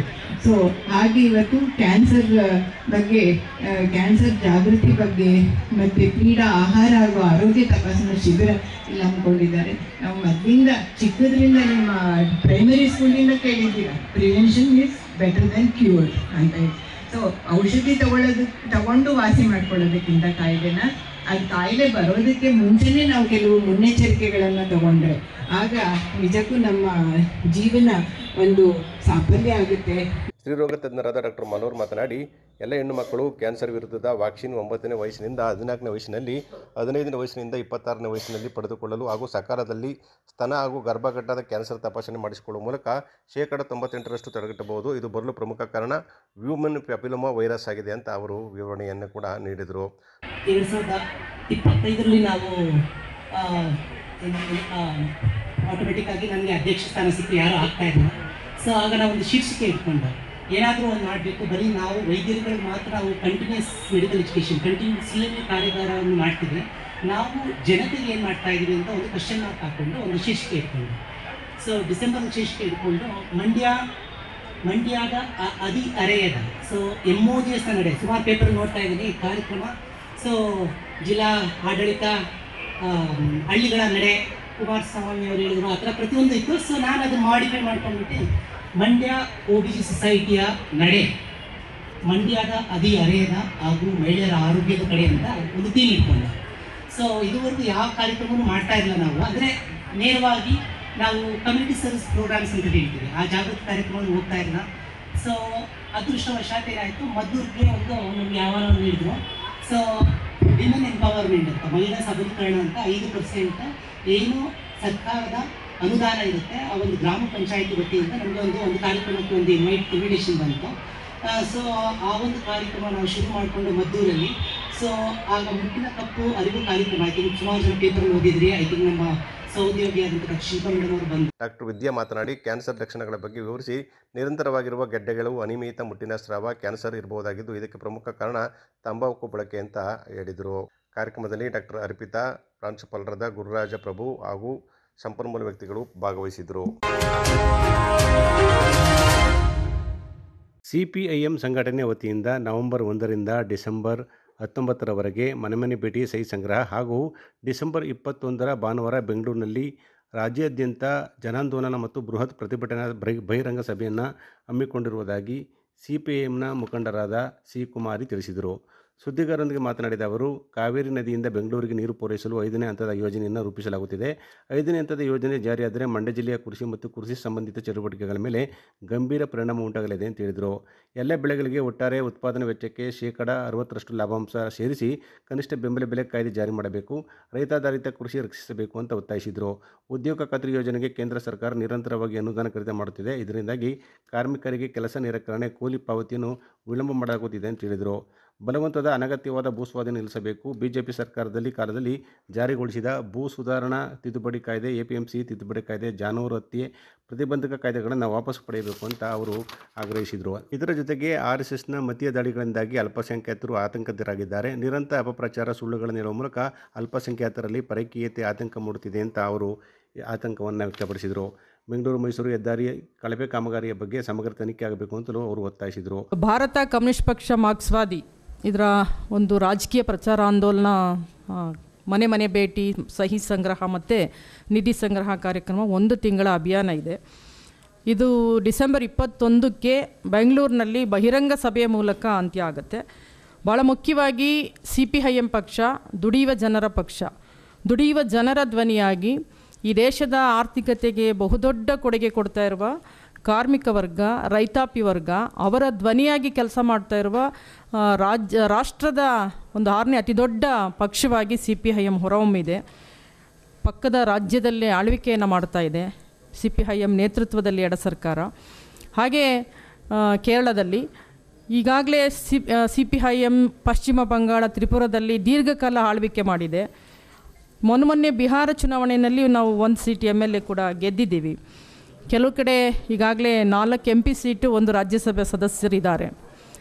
ನಾವು ಜನರ ಬಳಿಗೆ ಯಾಕೆ ಹೋಗ್ತಾ ಇದ್ವಿ ಮನೆ ಮನೆಗೆ ಅಂತ ಹೇಳಿದ್ರೆ, ಇವತ್ತು ಭಾಳ ವಿಭಿನ್ನವಾಗಿ, ವಿಶಿಷ್ಟವಾಗಿ ಜನರ ಪ್ರಶ್ನೆಗಳಿಗೆ ಧ್ವನಿ ಹಾಕ್ತಾ ಇರುವಂಥ ಏಕೈಕ ಪಕ್ಷ ಅದು CPIM ಪಕ್ಷ. ಅದು ಭೂಮಿಯ ವಿಚಾರ ಇರ್ಬೋದು, ವಸತಿಯ ವಿಚಾರ ಇರ್ಬೋದು, ನಿವೇಶನದ ವಿಚಾರ ಇರ್ಬೋದು, ಕೃಷಿ ಬಿಕ್ಕಟ್ಟಿನ ಸಂದರ್ಭದಲ್ಲಿ ಇರ್ಬೋದು, ಕೊರೋನಾ ಸಂಕಷ್ಟದ ಕಾಲಘಟ್ಟದಲ್ಲಿ ಇರ್ಬೋದು, ಎಲ್ಲ ಅತಿವೃಷ್ಟಿ, ಅನಾವೃಷ್ಟಿ ಎಲ್ಲ ಪ್ರಶ್ನೆಗಳಿಗೆ ಧ್ವನಿಯಾಗಿ ಕೆಲಸ ಮಾಡ್ತಾ ಇರೋದು CPIM ಪಕ್ಷ. ಜನರ ಬಳಿಗೆ ಹೋಗಿ ಜನರ ಪ್ರಶ್ನೆ ಎತ್ಕೊಂಡು ಹೋರಾಟ ಮಾಡುವ ಮೂಲಕ ಆಳುವ ವರ್ಗ ಇವತ್ತು ಏನು ಹಣಕಾಸು ಬಂಡವಾಳ, ಕಾರ್ಪೊರೇಟ್ ಬಂಡವಾಳದ ಪರವಾಗಿದೆ, ಅದು ಉತ್ಪಾದನೆಗೆ ತನ್ನ ಹಣವನ್ನು ತೊಡಗಿಸುವ ಬದಲಿಗೆ ಕ್ರೋಢೀಕರಣ ಮಾಡ್ಕೋತಾ ಇದೆ. ಅತಿ ಹೆಚ್ಚು ಕ್ರೋಢೀಕರಣ ಮಾಡ್ತಾ ಇರೋದ್ರಿಂದ ಇವತ್ತು ನಿರುದ್ಯೋಗ ಅಗಾಧವಾಗಿ ಬೆಳೀತಾ ಇದೆ. ಅದು ಉತ್ಪಾದನೆಗೆ ತೊಡ್ಕೊಳ್ಳಿಕ್ಕೆ ಸಾಧ್ಯ ಆಗಬೇಕಾದ್ರೆ ಆಗ್ತಾ ಇಲ್ಲ. ಇವತ್ತು ಹಣಕಾಸು ಬಂಡವಾಳ, ಸಾಮ್ರಾಜ್ಯಶಾಹಿ ಹಣಕಾಸು ಬಂಡವಾಳ ಇವತ್ತು ನರ್ತನ ಮಾಡ್ತಾ ಇದೆ. ಅದು ಕೆಲವೇ ಕೈಗಳಲ್ಲಿ ಇವತ್ತು ಕ್ರೋಢೀಕರಣ ಆಗ್ತಾ ಇರೋದ್ರಿಂದ ಶ್ರೀಮಂತರ ಪಟ್ಟಿ ಬೆಳೀತಾ ಇದೆ, ಬಡವರ ಪಟ್ಟಿ ಇನ್ನೂ ಅಗಾಧವಾಗಿ ಬೆಳೀತಾ ಇದೆ. ಶ್ರೀಮಂತರಿಗೆ ಅಂದರೆ ಬಡವ ಶ್ರೀಮಂತರ ಒಂದು ಅಸಮತೋಲನ ಹೆಚ್ಚಾಗ್ತಾ ಇದೆ, ಅಸಮಾನತೆ ಹೆಚ್ಚಾಗ್ತಾ ಇದೆ. ಹಾಗಾಗಿ ಇವತ್ತು ಬದುಕಿಗೊಂದು ಭದ್ರತೆ ಇಲ್ದಾಗಿದೆ. ನೀವೇನೇ ಡಬಲ್ ಡಿಗ್ರಿ, ಟ್ರಿಬಲ್ ಡಿಗ್ರಿ ಮಾಡಿದ್ರೂ ಕೂಡ ಅವರಿಗೆ ಒಂದು ಕಾಯಂ ಸ್ವರೂಪದ ಕೆಲಸ ಇಲ್ದಂಗೆ ಆಗಿದೆ. ಎಲ್ಲರೂ ಔಟ್ಸೋರ್ಸು, ಗುತ್ತಿಗೆ, ಹೊರಗುತ್ತಿಗೆಯಲ್ಲಿ ದುಡಿಬೇಕಾದಂಥ ಪರಿಸ್ಥಿತಿಗಳು ನಿರ್ಮಾಣ ಆಗಿದೆ. ಬದುಕಿಗಾಗಿ ಹಲದಾಟಗಳು ಶುರುವಾಗಿದೆ. ಅದು ತೀವ್ರ ಪ್ರಮಾಣಕ್ಕೆ ಹೋಗಿದೆ. ಒಂದು ವಲಸೆ ಪ್ರಮಾಣ ಕೂಡ ಹೆಚ್ಚಾಗ್ತಾ ಇದೆ. ಕರ್ನಾಟಕಕ್ಕೆ ಅತಿ ಹೆಚ್ಚು ವಲಸೆ ಬೇರೆ ಬೇರೆ ರಾಜ್ಯದಿಂದ ಬಂದಿದ್ದಾರೆ. ಎಲ್ಲರೂ ಬದುಕಿನ ಅಭದ್ರತೆಯಲ್ಲಿ ತೊಳಲಾಡ್ತಾ ಇದ್ದಾರೆ. ಹಾಗಾಗಿ ನಿರುದ್ಯೋಗಕ್ಕೆ ಒಂದು ಪರ್ಯಾಯವನ್ನು ಸೃಷ್ಟಿ ಮಾಡ್ತಕ್ಕಂಥ, ಉದ್ಯೋಗ ಸೃಷ್ಟಿ ಮಾಡುವಂಥ ಕೆಲಸಗಳು ಆಗ್ತಾ ಇಲ್ಲ. ಸೊ ಆ ಕಾರಣಕ್ಕೆ ಹಲವು ಬಿಕ್ಕಟ್ಟುಗಳು ಶುರುವಾಗಿದೆ. ಅದನ್ನು ಉದ್ಯೋಗವನ್ನು ಸೃಷ್ಟಿ ಮಾಡ್ತಕ್ಕಂಥ ಕೆಲಸವನ್ನು ಇವತ್ತು ಕೃಷಿ ಆಧಾರಿತವಾಗಿ ಕೈಗಾರಿಕೆಗಳು ಬರಬೇಕು. ನಮ್ಮ ಜಿಲ್ಲೆಯಲ್ಲಿ ಅತಿ ಹೆಚ್ಚು ಕೃಷಿ ಅವಲಂಬಿತರಿದ್ದಾರೆ. ಸಣ್ಣ ಹಿಡುವಳಿದಾರರು, ಬಡ ರೈತರು, ಅವರ ಮಕ್ಕಳಿಗೆ ಉದ್ಯೋಗ ಕೊಡಬೇಕು ಅಂತ ಹೇಳಿದ್ರೆ ಕೃಷಿ ಆಧಾರಿತ ಕೈಗಾರಿಕೆಗಳು ಆರಂಭ ಆಗಬೇಕು. ಗೋಷ್ಠಿಯಲ್ಲಿ ಚಂದ್ರಶೇಖರ್, ರಾಜು, ಸಂತೋಷ್, ಶಶಿಕಲಾ ಇದ್ದರು.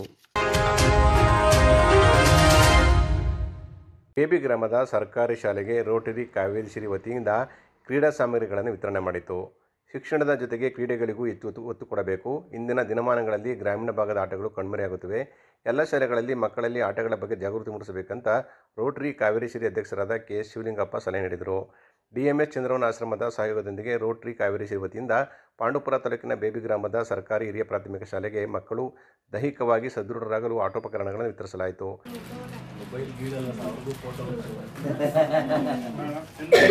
ಸಣ್ಣದಾಗಿ ಪ್ರಾರಂಭ ಆಗಿರೋದು ನಮ್ಮದು ಈ ವರ್ಷದಿಂದ. ನಾವೇನೇ ಮಾಡಿದ್ದೀವಿ, ಈಗ ನಾವು ಇಲ್ಲಿ ಒಂದು ಶಾಲೆಗೆ ನಾವು ಮಕ್ಕಳಿಗೆ ಮತ್ತು ಪರಿಸರ ಇಂಥದನ್ನು ರಕ್ಷಣೆ ಮಾಡೋದು ನಮ್ಮ ಹೊಣೆ. ಅದಕ್ಕೋಸ್ಕರ ನಾವು ಯೋಚನೆ ಮಾಡಿದ್ವಿ, ಇಲ್ಲಿ ಶಾಲೆಗೆ ನಾವು ಭೇಟಿ ನೀಡಿದಾಗ ಇಲ್ಲಿಗೆ ನಿಮಗೆ ನಮ್ಮ ಮಕ್ಕಳಿಗೆ ಎಂಥ ಉಪಕರಣಗಳು ಕೊಟ್ಟರೆ ಒಳ್ಳೆಯದು ಅನ್ನೋ ಒಂದು ಲೆಕ್ಕಾಚಾರದಲ್ಲಿ ನಾವು ಸಣ್ಣ ಪುಟ್ಟದ್ದು ಕೊಟ್ಟಿದ್ದೀವಿ. ದೊಡ್ಡದು ಕ್ರಿಕೆಟ್ ಅದು ಇದು ಕೊಟ್ಟಿಲ್ಲ. ಇಲ್ಲಿ ನಾವು ಕೊಟ್ಟಿರೋ ಉಪಕರಣಗಳಲ್ಲಿ ನೀವು ಹೆಚ್ಚು ಕಡಿಮೆ 25 ಜನ ಒಂದೇ ಸರಿಗೆ ಆಟ ಆಡ್ಬೋದು. ಈಗ 4 ಇದಿದೆ, ಅದು ಸ್ಕಿಪ್ಪಿಂಗು, ಆಮೇಲೆ 4 ಟೆನಿಕಾಯ್ಟ್ ಇದೆ. ಅದರಲ್ಲಿ ನೀವು 2 ಜನ 4 ಜನ ಆಟ ಆಡ್ಬೋದು. ಕಾವೇರಿ ಹಿರಿಯ ಉಪಾಧ್ಯಕ್ಷರಾದ ಟಿ.ಪಿ. ಶಿವಕುಮಾರ್ ಅವರು ಮಾತನಾಡಿ, ನಾವು ವಿದ್ಯಾಭ್ಯಾಸ ಮಾಡುತ್ತಿರುವ ಸಂದರ್ಭದಲ್ಲಿ ಆಟವಾಡಲು ಆಟೋಪಕರಣಗಳ ಸೌಲಭ್ಯವಿರಲಿಲ್ಲ.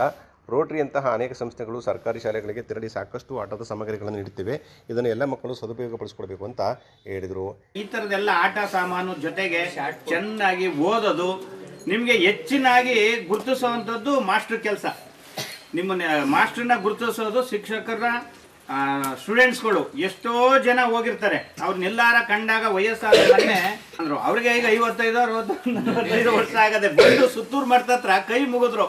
ಹಾಗೆ ಶಿಕ್ಷಕರನ್ನ ಗುರುತಿಸುವಂಥವ್ರು ನೀವು ವಿದ್ಯಾರ್ಥಿಗಳು. ಹಾಗಾಗಿ ಶಿಕ್ಷಕರು ಪಿಲ್ಲರ್ ಆಗಿರ್ತಾರೆ, ನೀವು ಗೋಡೆ ಕಟ್ಕೊಂಡು ಹೋಗೋದು. ಶಿಕ್ಷಕರು ಏನು ನಿಮಗೆ ಕೆಳದಿಂದ ಅಡಿಪಾಯ ಹಾಕಿ ನಿಮ್ಮನ್ನ ಒಂದು ಮಾರ್ಗದರ್ಶಕರಾಗಿ ನಿಮ್ಮನ್ನೊಂದು ಶಿಲೆಯನ್ನಾಗಿ ಮಾಡಿರ್ತಾರೆ. ಈ ಸಂದರ್ಭದಲ್ಲಿ ಚಂದ್ರವನ ಆಶ್ರಮದ ಆಡಳಿತಾಧಿಕಾರಿಗಳಾದ ಚಿಕ್ಕತ್ತಮ್ಮಯ್ಯ, ಚಂದ್ರಶೇಖರ್, ಕೆ.ಎಸ್. ಗುಲಾಬಿ, ಅಶ್ವಿನಿ, ಕಮಲಮ್ಮ, ಉಷಾ, ಶಿಕ್ಷಕರಾದ ಸತೀಶ್ ಸೇರಿದಂತೆ ಅನೇಕರು ಹಾಜರಿದ್ದರು.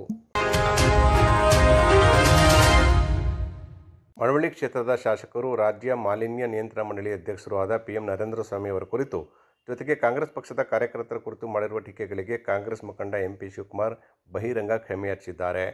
ಮಳವಳ್ಳಿಯಲ್ಲಿ ಸುದ್ದಿಗಾರರೊಂದಿಗೆ ಮಾತನಾಡಿದ ಅವರು, ಕೆಲವರ ಪ್ರಚೋದನೆಯಿಂದಾಗಿ ನಾನು ಶಾಸಕರು ಹಾಗೂ ಕಾಂಗ್ರೆಸ್ ಕಾರ್ಯಕರ್ತರ ಕುರಿತು ಆಕ್ಷೇಪಾರ್ಹ ಪದಗಳನ್ನು ಬಳಸಿ ಟೀಕೆ ಮಾಡಿದ್ದು, ನನ್ನ ಈ ಹೇಳಿಕೆಯ ವಿಡಿಯೋ ಬಳಸಿಕೊಂಡು ವಿರೋಧಿಗಳು ಸಾಮಾಜಿಕ ಜಾಲತಾಣದಲ್ಲಿ ವೈರಲ್ ಮಾಡುತ್ತಿದ್ದಾರೆ. ನನ್ನ ಟೀಕೆ ವಿರೋಧಿಗಳಿಗೆ ಅಸ್ತ್ರವಾಗಿದ್ದು, ಈಗ ನನಗೆ ನನ್ನ ತಪ್ಪಿನ ಅರಿವಾಗಿದೆ ಅಂತ ಹೇಳಿದ್ದಾರೆ. ಕಳೆದ 10 ವರ್ಷಗಳಿಂದ ಶಾಸಕರಾದ ನರೇಂದ್ರ ಸ್ವಾಮಿ ಅವರ ಕಟ್ಟ ಬೆಂಬಲಿಗನಾಗಿ, ನಿಷ್ಠಾವಂತ ಕಾಂಗ್ರೆಸ್ ಕಾರ್ಯಕರ್ತನಾಗಿ ಶಾಸಕರ ಆದೇಶಗಳನ್ನು ಪಾಲಿಸುತ್ತಾ ಪಕ್ಷದ ಕಾರ್ಯಕ್ರಮ ಹಾಗೂ ಎಲ್ಲ ಚುನಾವಣೆಗಳಲ್ಲೂ ಕಾರ್ಯಕರ್ತರನ್ನು ಸಂಘಟಿಸುತ್ತಾ ಬಂದಿದ್ದೇನೆ. ಶಾಸಕರ ವಿರುದ್ಧ ಎಂದೂ ಸಹ ನಾನು ಮಾತನಾಡಿದನಲ್ಲ, ಪಕ್ಷ ಹಾಗೂ ಕಾರ್ಯಕರ್ತರನ್ನು ಟೀಕಿಸಿದವನಲ್ಲ. ಆದರೆ ಮೊನ್ನೆ ಕೆಲವರ ಪ್ರಚೋದನೆಯಿಂದ ಆಡಿದ ಮಾತುಗಳು ಶಾಸಕರು ಹಾಗೂ ಕಾಂಗ್ರೆಸ್ ಕಾರ್ಯಕರ್ತರಿಗೆ ಮುಜುಗರ ಉಂಟಾಗಿದ್ದರೆ ಅವರ ಬಳಿ ಕ್ಷಮೆ ಯಾಚಿಸುವುದಾಗಿ ಅವರು ತಿಳಿಸಿದ್ದಾರೆ. ಇದು ಪ್ರಚೋದನೆಯಿಂದ ಆಡದಂಥ ಮಾತುಗಳೇ ಹೊರತು ನನ್ನ ಮನಸ್ಸಿನ ಮಾತುಗಳಲ್ಲ. ಮತ್ತು ಇದು ನಾನು ಒಬ್ಬ ಕಾಂಗ್ರೆಸ್ಸಿಗ ಕಾರ್ಯಕರ್ತನಾಗಿದ್ದು ನಮ್ಮ ಪಕ್ಷದವ್ರ ಮೇಲೆ ನಾನು ಈ ರೀತಿ ಟೀಕೆ ಮಾಡಿರೋದು ನನ್ನ ಮನಸ್ಸಿಗೆ ನೋವಾಗಿದೆ. ದಯವಿಟ್ಟು ಕಾಂಗ್ರೆಸ್ ಕಾರ್ಯಕರ್ತರಲ್ಲಿ ಮತ್ತು ಶಾಸಕರಾದ ನರೇಂದ್ರ ಸ್ವಾಮಿ ಅವರಿಗೆ ನಾನು ಕ್ಷಮೆ ಕೇಳ್ತೀನಿ. ನಾನೊಬ್ಬ ಕಾಂಗ್ರೆಸ್ ಕಾರ್ಯಕರ್ತ ಆಗಿದ್ದು ಬೇರೆಯವ್ರಿಗೆ ಈ ವಿಷಯನ ಆಹಾರ ಮಾಡಿಕೊಟ್ಟೆ, ಅದು ನಂದು ತಪ್ಪಾಗಿದೆ. ಮತ್ತು ಸಾಹೇಬ್ರಿಗೋಸ್ಕರ ನಾನು ಹಿಂಗೆ ಕಳೆದ 8-10 ವರ್ಷದಿಂದ ಯಾವ ರೀತಿ ದುಡಿದಿದ್ದೀನೋ ಇನ್ನು ಮುಂದಕ್ಕೂ ಅವ್ರು ಹೇಳೋದಂಥ ಕೆಲಸ ಕಾರ್ಯನ ತುಂಬ ಅಚ್ಚುಕಟ್ಟಾಗಿ ಮಾಡ್ಕೊಂಡು ಹೋಗ್ತೀನಿ. ನಾನು ಕೂಡ ಒಬ್ಬ ಕಾಂಗ್ರೆಸ್ ಕುಟುಂಬದಲ್ಲಿ ಒಬ್ಬ ಅಂತ ತಿಳ್ಕೊಂಡು ದಯವಿಟ್ಟು ಕಾಂಗ್ರೆಸ್ ಕಾರ್ಯಕರ್ತರು ಯಾವುದೇ ಕಾರಣಕ್ಕೂ ಮುನ್ಸ್ಕಾಕಬೇಡಿ. ನಿಮಗೆ ನಾನು ಕೈ ಮುಗಿದು ಸಾರಿ ಕೇಳ್ತಾ ಇದ್ದೀನಿ. ಯಾರೂ ಕೂಡ ಮನಸ್ಸಾಕಬೇಡಿ. ನಿಮ್ಮ ಕಾಂಗ್ರೆಸ್ ಕುಟುಂಬದಲ್ಲಿ ನನ್ನ ಒಬ್ಬ ಅಂತ ನೀವು ತಿಳ್ಕೊಂಡು ದಯವಿಟ್ಟು ನಾನು ಆಡಿರುವಂಥ ಮಾತನ್ನು ದಯವಿಟ್ಟು ಯಾರು ಮನಸ್ಸಾಕಬೇಡಿ. ಶಾಸಕ ನರೇಂದ್ರ ಸ್ವಾಮಿ ಅವ್ರಿಗೂ ಹೇಳ್ತಾ ಇದ್ದೀನಿ, ನಾನು ಏನೋ ಹಣ ತಪ್ಪು ಮಾಡಿದ್ದೀನಿ. ನಾನು ಇನ್ನು ಆಡಿರೋ ಮಾತನ್ನು ನಾನು ವಾಪಸ್ಸು ತಗೊಳಕ್ಕಾಗಲ್ಲ. ಅದರಿಂದ ಸಾರಿ ಕೇಳ್ತಾ ಇದ್ದೀನಿ. ಯಾರೋ ಒಂದು ಮಾತುಗೋಸ್ಕರ ನಾನು ಹೇಳ್ಬಿಟ್ಟೆ. ಇನ್ನು ಯಾವತ್ತೂ ನಾನು ಆ ರೀತಿ ಮಾತಾಡಲ್ಲ, ನಿಮ್ಮ ವಿರುದ್ಧವೂ ಮಾತಾಡಲ್ಲ, ಏನೂ ಮಾತಾಡಲ್ಲ. ನೀವು ಮೊದಲು ಹೆಂಗೆ ಜವಾಬ್ದಾರಿಗಳು ಕೊಟ್ಟರೆ ಆ ಜವಾಬ್ದಾರಿಗಳನ್ನ ಹೇಗೆ ಸಮರ್ಥವಾಗಿ ನಿಭಾಯಿಸಿದ್ನೋ ಹಾಗೆ ಮುಂದಕ್ಕೂ ನಿಭಾಯಿಸ್ಕೊಂಡು ಹೋಗ್ತೀನಿ ಅಣ್ಣ. ದಯವಿಟ್ಟು ನನ್ನ ಬಗ್ಗೆ ಯಾವುದೇ ಅನುಮಾನ ಪಡ್ಕೋಬೇಡಿ ಅಣ್ಣ. ನಾನು ಮುಂದೆ ಹಿಂದೆಯಿಂದ ಹೆಂಗೆ ನಿಷ್ಠೆಯಿಂದಿದ್ನೋ ಅದೇ ಥರ ಇನ್ನು ಮುಂದೆ ಸಾಯೋ ತನಕ ನಿಷ್ಠೆಯಾಗಿರ್ತೀನಿ ಕಾರಣ. ಇಷ್ಟು ನಾನು ನಿಮ್ಗೆ ಹೇಳ್ತೀನಿ ಅಣ್ಣ. ಇನ್ನೇನಾರು ಇದ್ರೆ ದಯವಿಟ್ಟು ಅಣ್ಣ ನಿಮ್ಮ ಮನಸ್ಸಲ್ಲಿ ಮಡಿಕೊಂಡೇ ನನ್ನ ಕ್ಷಮಿಸಬೇಕು ಅಂತ ಕೇಳ್ಕೊತೀನಿ ಅಣ್ಣ. ಮಂಡ್ಯ ಜಿಲ್ಲೆಯ ಮದ್ದೂರು ತಾಲೂಕಿನ ಬಿದರಕೋಟೆ ಗ್ರಾಮದಲ್ಲಿ ಬ್ಯಾಂಕ್ ದರೋಡೆಗೆ ಯತ್ನ ನಡೆಸಲಾಗಿದೆ. ಬಿದರಕೋಟೆ ಗ್ರಾಮದ ಬ್ಯಾಂಕ್ ಆಫ್ ಬರೋಡಾಗೆ ಬೀಗವನ್ನು ಮುರಿದಿದ್ದಾರೆ ಕಳ್ಳರು. ತಡರಾತ್ರಿ ಬ್ಯಾಂಕಿಗೆ ಕನ್ನ ಹಾಕಲು ಪ್ರಯತ್ನ ನಡೆದಿದೆ. ಸಿಸಿ ಕ್ಯಾಮೆರಾ ಒಡೆದು ಹಾಕಿ ಒಳನುಗ್ಗಿರುವ ಕಳ್ಳರು ಕಳ್ಳತನಕ್ಕೆ ಯತ್ನಿಸಿದ್ದಾರೆ.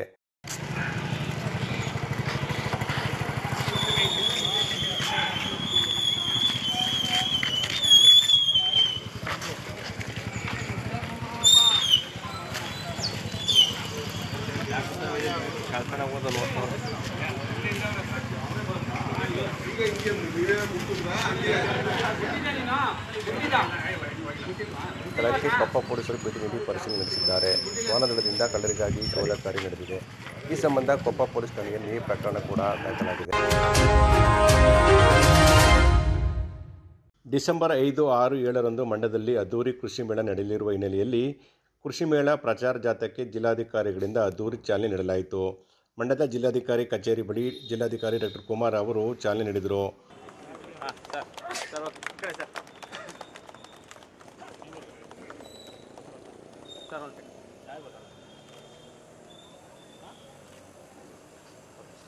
ಮಂಡ್ಯದಲ್ಲಿ 3 ದಿನಗಳ ಕಾಲ ಅದ್ದೂರಿಯಾಗಿ ಕೃಷಿ ಮೇಳವನ್ನು ಆಯೋಜನೆ ಮಾಡಲಾಗಿದೆ. ಮಂಡ್ಯದ ವಿಸಿ ಫಾರಂನಲ್ಲಿ ಕೃಷಿ ವಿಶ್ವವಿದ್ಯಾಲಯದಲ್ಲಿ ಕೃಷಿ ಮೇಳ ಪ್ರತಿ ವರ್ಷದಂತೆ ನಡೆಯಲಿದೆ. ಕೃಷಿ ದೇಶದ ಅಭಿವೃದ್ಧಿಯಲ್ಲಿ ಪ್ರಮುಖ ಪಾತ್ರ ವಹಿಸುತ್ತದೆ. ರೈತರು ಭಾರತ ದೇಶದ ಬೆನ್ನೆಲುಬಾಗಿದ್ದಾರೆ ಅಂತ ಜಿಲ್ಲಾಧಿಕಾರಿ ಹೇಳಿದರು. ಕೃಷಿ ಪ್ರಧಾನವಾಗಿರುವ ಜಿಲ್ಲೆ ಕೃಷಿ ವಿಜ್ಞಾನಗಳ ವಿಶ್ವವಿದ್ಯಾಲಯ ಕಳೆದ ವರ್ಷ ಸ್ಥಾಪನೆಯಾಗಿರುವುದು ಸಂತಸ ಸಂಗತಿಯಾಗಿದೆ. ಡಿಸೆಂಬರ್ 5, 6 ಮತ್ತು 7 3 ದಿನಗಳ ಕಾಲ ಕೃಷಿ ಮೇಳವನ್ನು ಮಂಡ್ಯ ಕೃಷಿ ವಿಶ್ವವಿದ್ಯಾಲಯದಲ್ಲಿ ಹಮ್ಮಿಕೊಳ್ಳಲಾಗಿದೆ ಅಂತ ಅವರು ಹೇಳಿದರು. ಕೃಷಿ ಮೇಳ ರೈತರಿಗೆ ಅತ್ಯಮೂಲ್ಯವಾದ ಕಾರ್ಯಕ್ರಮವಾಗಿದ್ದು, ಕೃಷಿಯಲ್ಲಿ ತಂತ್ರಜ್ಞಾನ ಮತ್ತು ವಿಜ್ಞಾನ ಬಳಸಿ ಆದಾಯ ಹೆಚ್ಚಿಸಿಕೊಳ್ಳಬೇಕು ಅಂತ ಜಿಲ್ಲಾಧಿಕಾರಿಗಳು ಸಲಹೆ ನೀಡಿದರು. ರೈತ ಈ ದೇಶದ ಬೆನ್ನೆಲುಬು. ಅದೇ ರೀತಿ ಕೃಷಿಯು ಕೂಡ ಈ ದೇಶದ ಅಭಿವೃದ್ಧಿಗೆ ಒಂದು ಪೂರಕವಾಗಿರ್ತಕ್ಕಂಥ ಅಂಶ. ಹಾಗಾಗಿ ಕೃಷಿ ಪ್ರಧಾನವಾಗಿರುವಂಥ ನಮ್ಮ ಮಂಡ್ಯ ಜಿಲ್ಲೆಯಲ್ಲಿ ಕೃಷಿ ವಿಜ್ಞಾನಗಳ ವಿಶ್ವವಿದ್ಯಾನಿಲಯ ಕಳೆದ ವರ್ಷ ಸ್ಥಾಪನೆ ಆಗಿರ್ತಕ್ಕಂಥದ್ದು ಅತ್ಯಂತ ಸಂತೋಷದ ಸಂಗತಿ.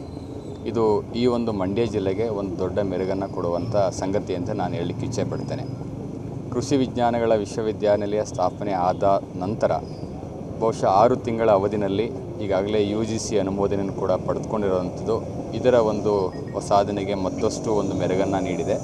ಆ ನಿಟ್ಟಿನಲ್ಲಿ ಮತ್ತು ಕೃಷಿಯ ಬಗ್ಗೆ ಎಲ್ಲ ರೈತರಿಗೆ ಹೆಚ್ಚು ಇದರ ಒಂದು ಅರಿವನ್ನು ಮೂಡಿಸುವಂಥ ನಿಟ್ಟಿನಲ್ಲಿ ಡಿಸೆಂಬರ್ 5, 6, 7 3 ದಿವಸಗಳ ಕಾಲ ಕೃಷಿ ಮೇಳವನ್ನು ಮಂಡ್ಯ ಜಿಲ್ಲೆಯ ಕೃಷಿ ವಿಜ್ಞಾನಗಳ ವಿಶ್ವವಿದ್ಯಾನಿಲಯ ಹಮ್ಮಿಕೊಳ್ಳಲಾಗಿದೆ. ಇದು ಬಹಳ ಅತ್ಯಮೂಲ್ಯವಾಗಿರ್ತಕ್ಕಂಥ ಒಂದು ಕಾರ್ಯಕ್ರಮ. ಎಲ್ಲ ರೈತ ಬಾಂಧವರಿಗೆ ಯಾವ ರೀತಿ ಕೃಷಿಯಲ್ಲಿ ಸುಸ್ಥಿರತೆಯನ್ನು ಕಾಪಾಡ್ಕೋಬೋದು, ಅಭಿವೃದ್ಧಿಯ ನಾವು ನಡೆಯಬಹುದು, ಮತ್ತು ಯಾವ ರೀತಿ ಕೃಷಿಯಲ್ಲಿ ತಂತ್ರಜ್ಞಾನ ವಿಜ್ಞಾನವನ್ನು ಬಳಕೆ ಮಾಡಿಕೊಂಡು ಇನ್ನೂ ಹೆಚ್ಚು ಅಭಿವೃದ್ಧಿಯನ್ನು ಕಾಣ್ಬೋದು ಅನ್ನಲಿಕ್ಕೆ ಹೆಚ್ಚು ಅರಿವು ಮೂಡಿಸ್ತಕ್ಕಂಥ ಕಾರ್ಯಕ್ರಮ ಇರೋದರಿಂದ ಎಲ್ಲ ರೈತ ಬಾಂಧವರು ಕೂಡ ಬಂದು ಈ ಕಾರ್ಯಕ್ರಮದ ಸದುಪಯೋಗವನ್ನು ಪಡ್ಕೊಳ್ಬೇಕು. ಮತ್ತು ಕೃಷಿ ವಿಜ್ಞಾನಗಳ ವಿಶ್ವವಿದ್ಯಾನಿಲಯ ಕಳೆದ 1 ವರ್ಷದಿಂದಲೂ ಕೂಡ ಅತ್ಯುತ್ತಮವಾದಂಥ ಕೆಲಸ ಕಾರ್ಯಗಳನ್ನು ಮತ್ತು ರೈತರಿಗೆ ಉಪಯುಕ್ತ ಇರತಕ್ಕಂಥ ಕೆಲಸ ಕಾರ್ಯಗಳನ್ನು ಅದರಲ್ಲೂ ವಿಶೇಷವಾಗಿ ಯಾರು ಈ ಒಂದು ವಿಶ್ವವಿದ್ಯಾಲಯದಲ್ಲಿ ಹೊಸದಾಗಿ ಓದ್ತಾ ಇದ್ದಾರೆ ಅಂಥ ವಿದ್ಯಾರ್ಥಿಗಳಿಗೂ ಕೂಡ ಒಳ್ಳೆಯ ಪರಿಣಿತಿ ಹೊಂದುವ ನಿಟ್ಟಿನಲ್ಲಿ 2025ರ ಪ್ರಥಮ ಕೃಷಿ ಮೇಳವನ್ನು ಡಿಸೆಂಬರ್ 5, 6, 7ರಲ್ಲಿ ನಾವು ಆಯೋಜಿಸಿದ್ದೀವಿ. ಈ ಕೃಷಿ ವಿಜ್ಞಾನಗಳ ವಿಶ್ವವಿದ್ಯಾಲಯ ಮಂಡ್ಯವನ್ನು ವ್ಯಾಪ್ತಿಯು ಮೈಸೂರು, ಮಂಡ್ಯ, ಹಾಸನ, ಚಾಮರಾಜನಗರ, ಮಡಿಕೇರಿ ಜಿಲ್ಲೆಗಳನ್ನು ಹೊಂದಿಕೊಂಡು ಅತಿ ಹೆಚ್ಚು ಕೃಷಿಯನ್ನು ಮಾಡುವಂಥ ರೈತರ ಸಮುದಾಯಕ್ಕೆ ಅನುಕೂಲವಾಗಲೆಂದು ಈ ಕೃಷಿ ಮೇಳವನ್ನು ಆಯೋಜಿಸಲಾಗಿದೆ. ಈ ಕೃಷಿ ಮೇಳದಲ್ಲಿ ಭಾಳ ವಿಶೇಷತೆ ಅಂದರೆ 350ಕ್ಕಿಂತ ಹೆಚ್ಚು ಮಳಿಗೆಗಳಿದ್ದಾವೆ. ವೈಜ್ಞಾನಿಕ ತಾಂತ್ರಿಕತೆಗಳನ್ನ ನಾವು ನೀಡ್ತಾ ಇದ್ದೀವಿ ಮತ್ತು ಲೈವ್ ಡೆಮಾನ್ಸ್ಟ್ರೇಷನ್ ನೀವು ನೇರವಾಗಿ ನೋಡಬಹುದು. ಸುಮಾರು 60 ಎಕರೆ ಜಮೀನಿನಲ್ಲಿ ಈ ಕೃಷಿಗೆ ಬೇಕಾದಂಥ ಬೆಳೆಗಳ ಪದ್ಧತಿ, ಅಂತರ ಬೆಳೆಗಳು, ಸಾವಯವ ಕೃಷಿ ಮತ್ತು ನೈಸರ್ಗಿಕ ಕೃಷಿಯ ಪ್ರಾತ್ಯಕ್ಷಿಕೆಗಳನ್ನ ನಾವು ಇಲ್ಲಿ ಹಮ್ಮಿಕೊಂಡಿದ್ದೇವೆ. ಎಲ್ಲ ರೈತರು ಭಾಗವಹಿಸಬೇಕು. ಈ ಕೃಷಿ ಮೇಳದ ಮತ್ತೊಂದು ವಿಶೇಷವೇನೆಂದರೆ ಒಂದು ಕೃಷಿ ಮೇಳದ ಇದರ ಜೊತೆಗೆ ಈ ಒಂದು ಮಾರುಕಟ್ಟೆ ವ್ಯವಸ್ಥೆ ಹೇಗೆ ಮಾಡಬೇಕು, ಮೌಲ್ಯವರ್ಧನೆ ಮಾಡಬೇಕು, ರೈತರು ಹೇಗೆ ಸ್ವತಂತ್ರವಾಗಿ ಬದುಕಬೇಕು ಮತ್ತು ಹೆಚ್ಚು ಆದಾಯವನ್ನು ಪಡೆಯುವ ನಿಟ್ಟಿನಲ್ಲಿ ಅನೇಕ ಕಾರ್ಯಕ್ರಮಗಳನ್ನ ಹಮ್ಮಿಕೊಂಡಿದ್ದೀವಿ. ಈ ಹಿನ್ನೆಲೆಯಲ್ಲಿ ಎಲ್ಲ ರೈತ ಬಾಂಧವರು, ಎಲ್ಲ ಜಿಲ್ಲೆಯ ರೈತ ಬಾಂಧವರು ಈ ಒಂದು ಕೃಷಿ ವಿಶ್ವವಿದ್ಯಾಲಯ ವ್ಯಾಪ್ತಿಯಲ್ಲಿ ಬರುವಂಥ ಜಿಲ್ಲೆಗಳ ಜೊತೆಗೆ ಇತರ ಜಿಲ್ಲೆಗಳ ಜನರು ಇಲ್ಲಿಯ ಬಿತ್ತನೆ ಬೀಜಗಳು ತಾಂತ್ರಿಕತೆಯನ್ನು ಅಳವಡಿಸ್ಕೊಳ್ಳೋದ್ರಿಂದ ಎಲ್ಲ ರೈತ ಬಾಂಧವರು ಭಾಗವಹಿಸಬೇಕು ಮತ್ತು ಸಾರ್ವಜನಿಕರು ಭಾಗವಹಿಸಬೇಕು. ಕೃಷಿನಲ್ಲಿ ಇರುವಂಥ ವೈವಿಧ್ಯತೆಗಳನ್ನ ತಾವು ತಿಳ್ಕೋಬೇಕು. ಇದ್ರ ಜೊತೆಗೆ ಕೀಟ ಪ್ರಪಂಚ, ವಿಸ್ಮಯ ಕೀಟ ಪ್ರಪಂಚದ ಒಂದು ಸಂಪೂರ್ಣವಾದ ಮಾಹಿತಿಯನ್ನು ನಾವು ನೀಡ್ತಾ ಇದ್ದೀವಿ. ಇದೇ ವೇಳೆ ಕೃಷಿ ವಿಜ್ಞಾನ ವಿಶ್ವವಿದ್ಯಾಲಯದ ಡೀನ್ ಡಾಕ್ಟರ್ ಫಾತಿಮಾ, ವಲಯ ಕೃಷಿ ಸಂಶೋಧನಾ ಕೇಂದ್ರದ ನಿರ್ದೇಶಕ ಡಾಕ್ಟರ್ ಶಿವಕುಮಾರ್, ಭತ್ತದ ತಳಿ ವಿಜ್ಞಾನಿ ಡಾಕ್ಟರ್ ರಾಮಚಂದ್ರ, ಕೃಷಿ ಇಲಾಖೆಯ ವ್ಯವಸ್ಥಾಪಕ ಡಾಕ್ಟರ್ ತಿಮ್ಮೇಗೌಡ, ಕೃಷಿ ವಿಶ್ವವಿದ್ಯಾಲಯದ ಡಾಕ್ಟರ್ ಆಶಾ, ಡಾಕ್ಟರ್ ಸುಮಾ, ಡಾಕ್ಟರ್ ವಿದ್ಯಾ, ಡಾಕ್ಟರ್ ಭಾಗ್ಯಲಕ್ಷ್ಮಿ ಸೇರಿದಂತೆ ಅನೇಕರಿದ್ದರು. ಕೃಷಿ ಮೇಳ ಕುರಿತಂತೆ ಮಂಡ್ಯದಲ್ಲಿ ಜಾಗೃತಿ ಜಾಥಾ ನಡೆಸಲಾಯಿತು. ಆ ಮೂಲಕ ಕೃಷಿ ಬಗ್ಗೆ ನಾಗರಿಕರಲ್ಲಿ ಅರಿವು ಮೂಡಿಸಲಾಯಿತು.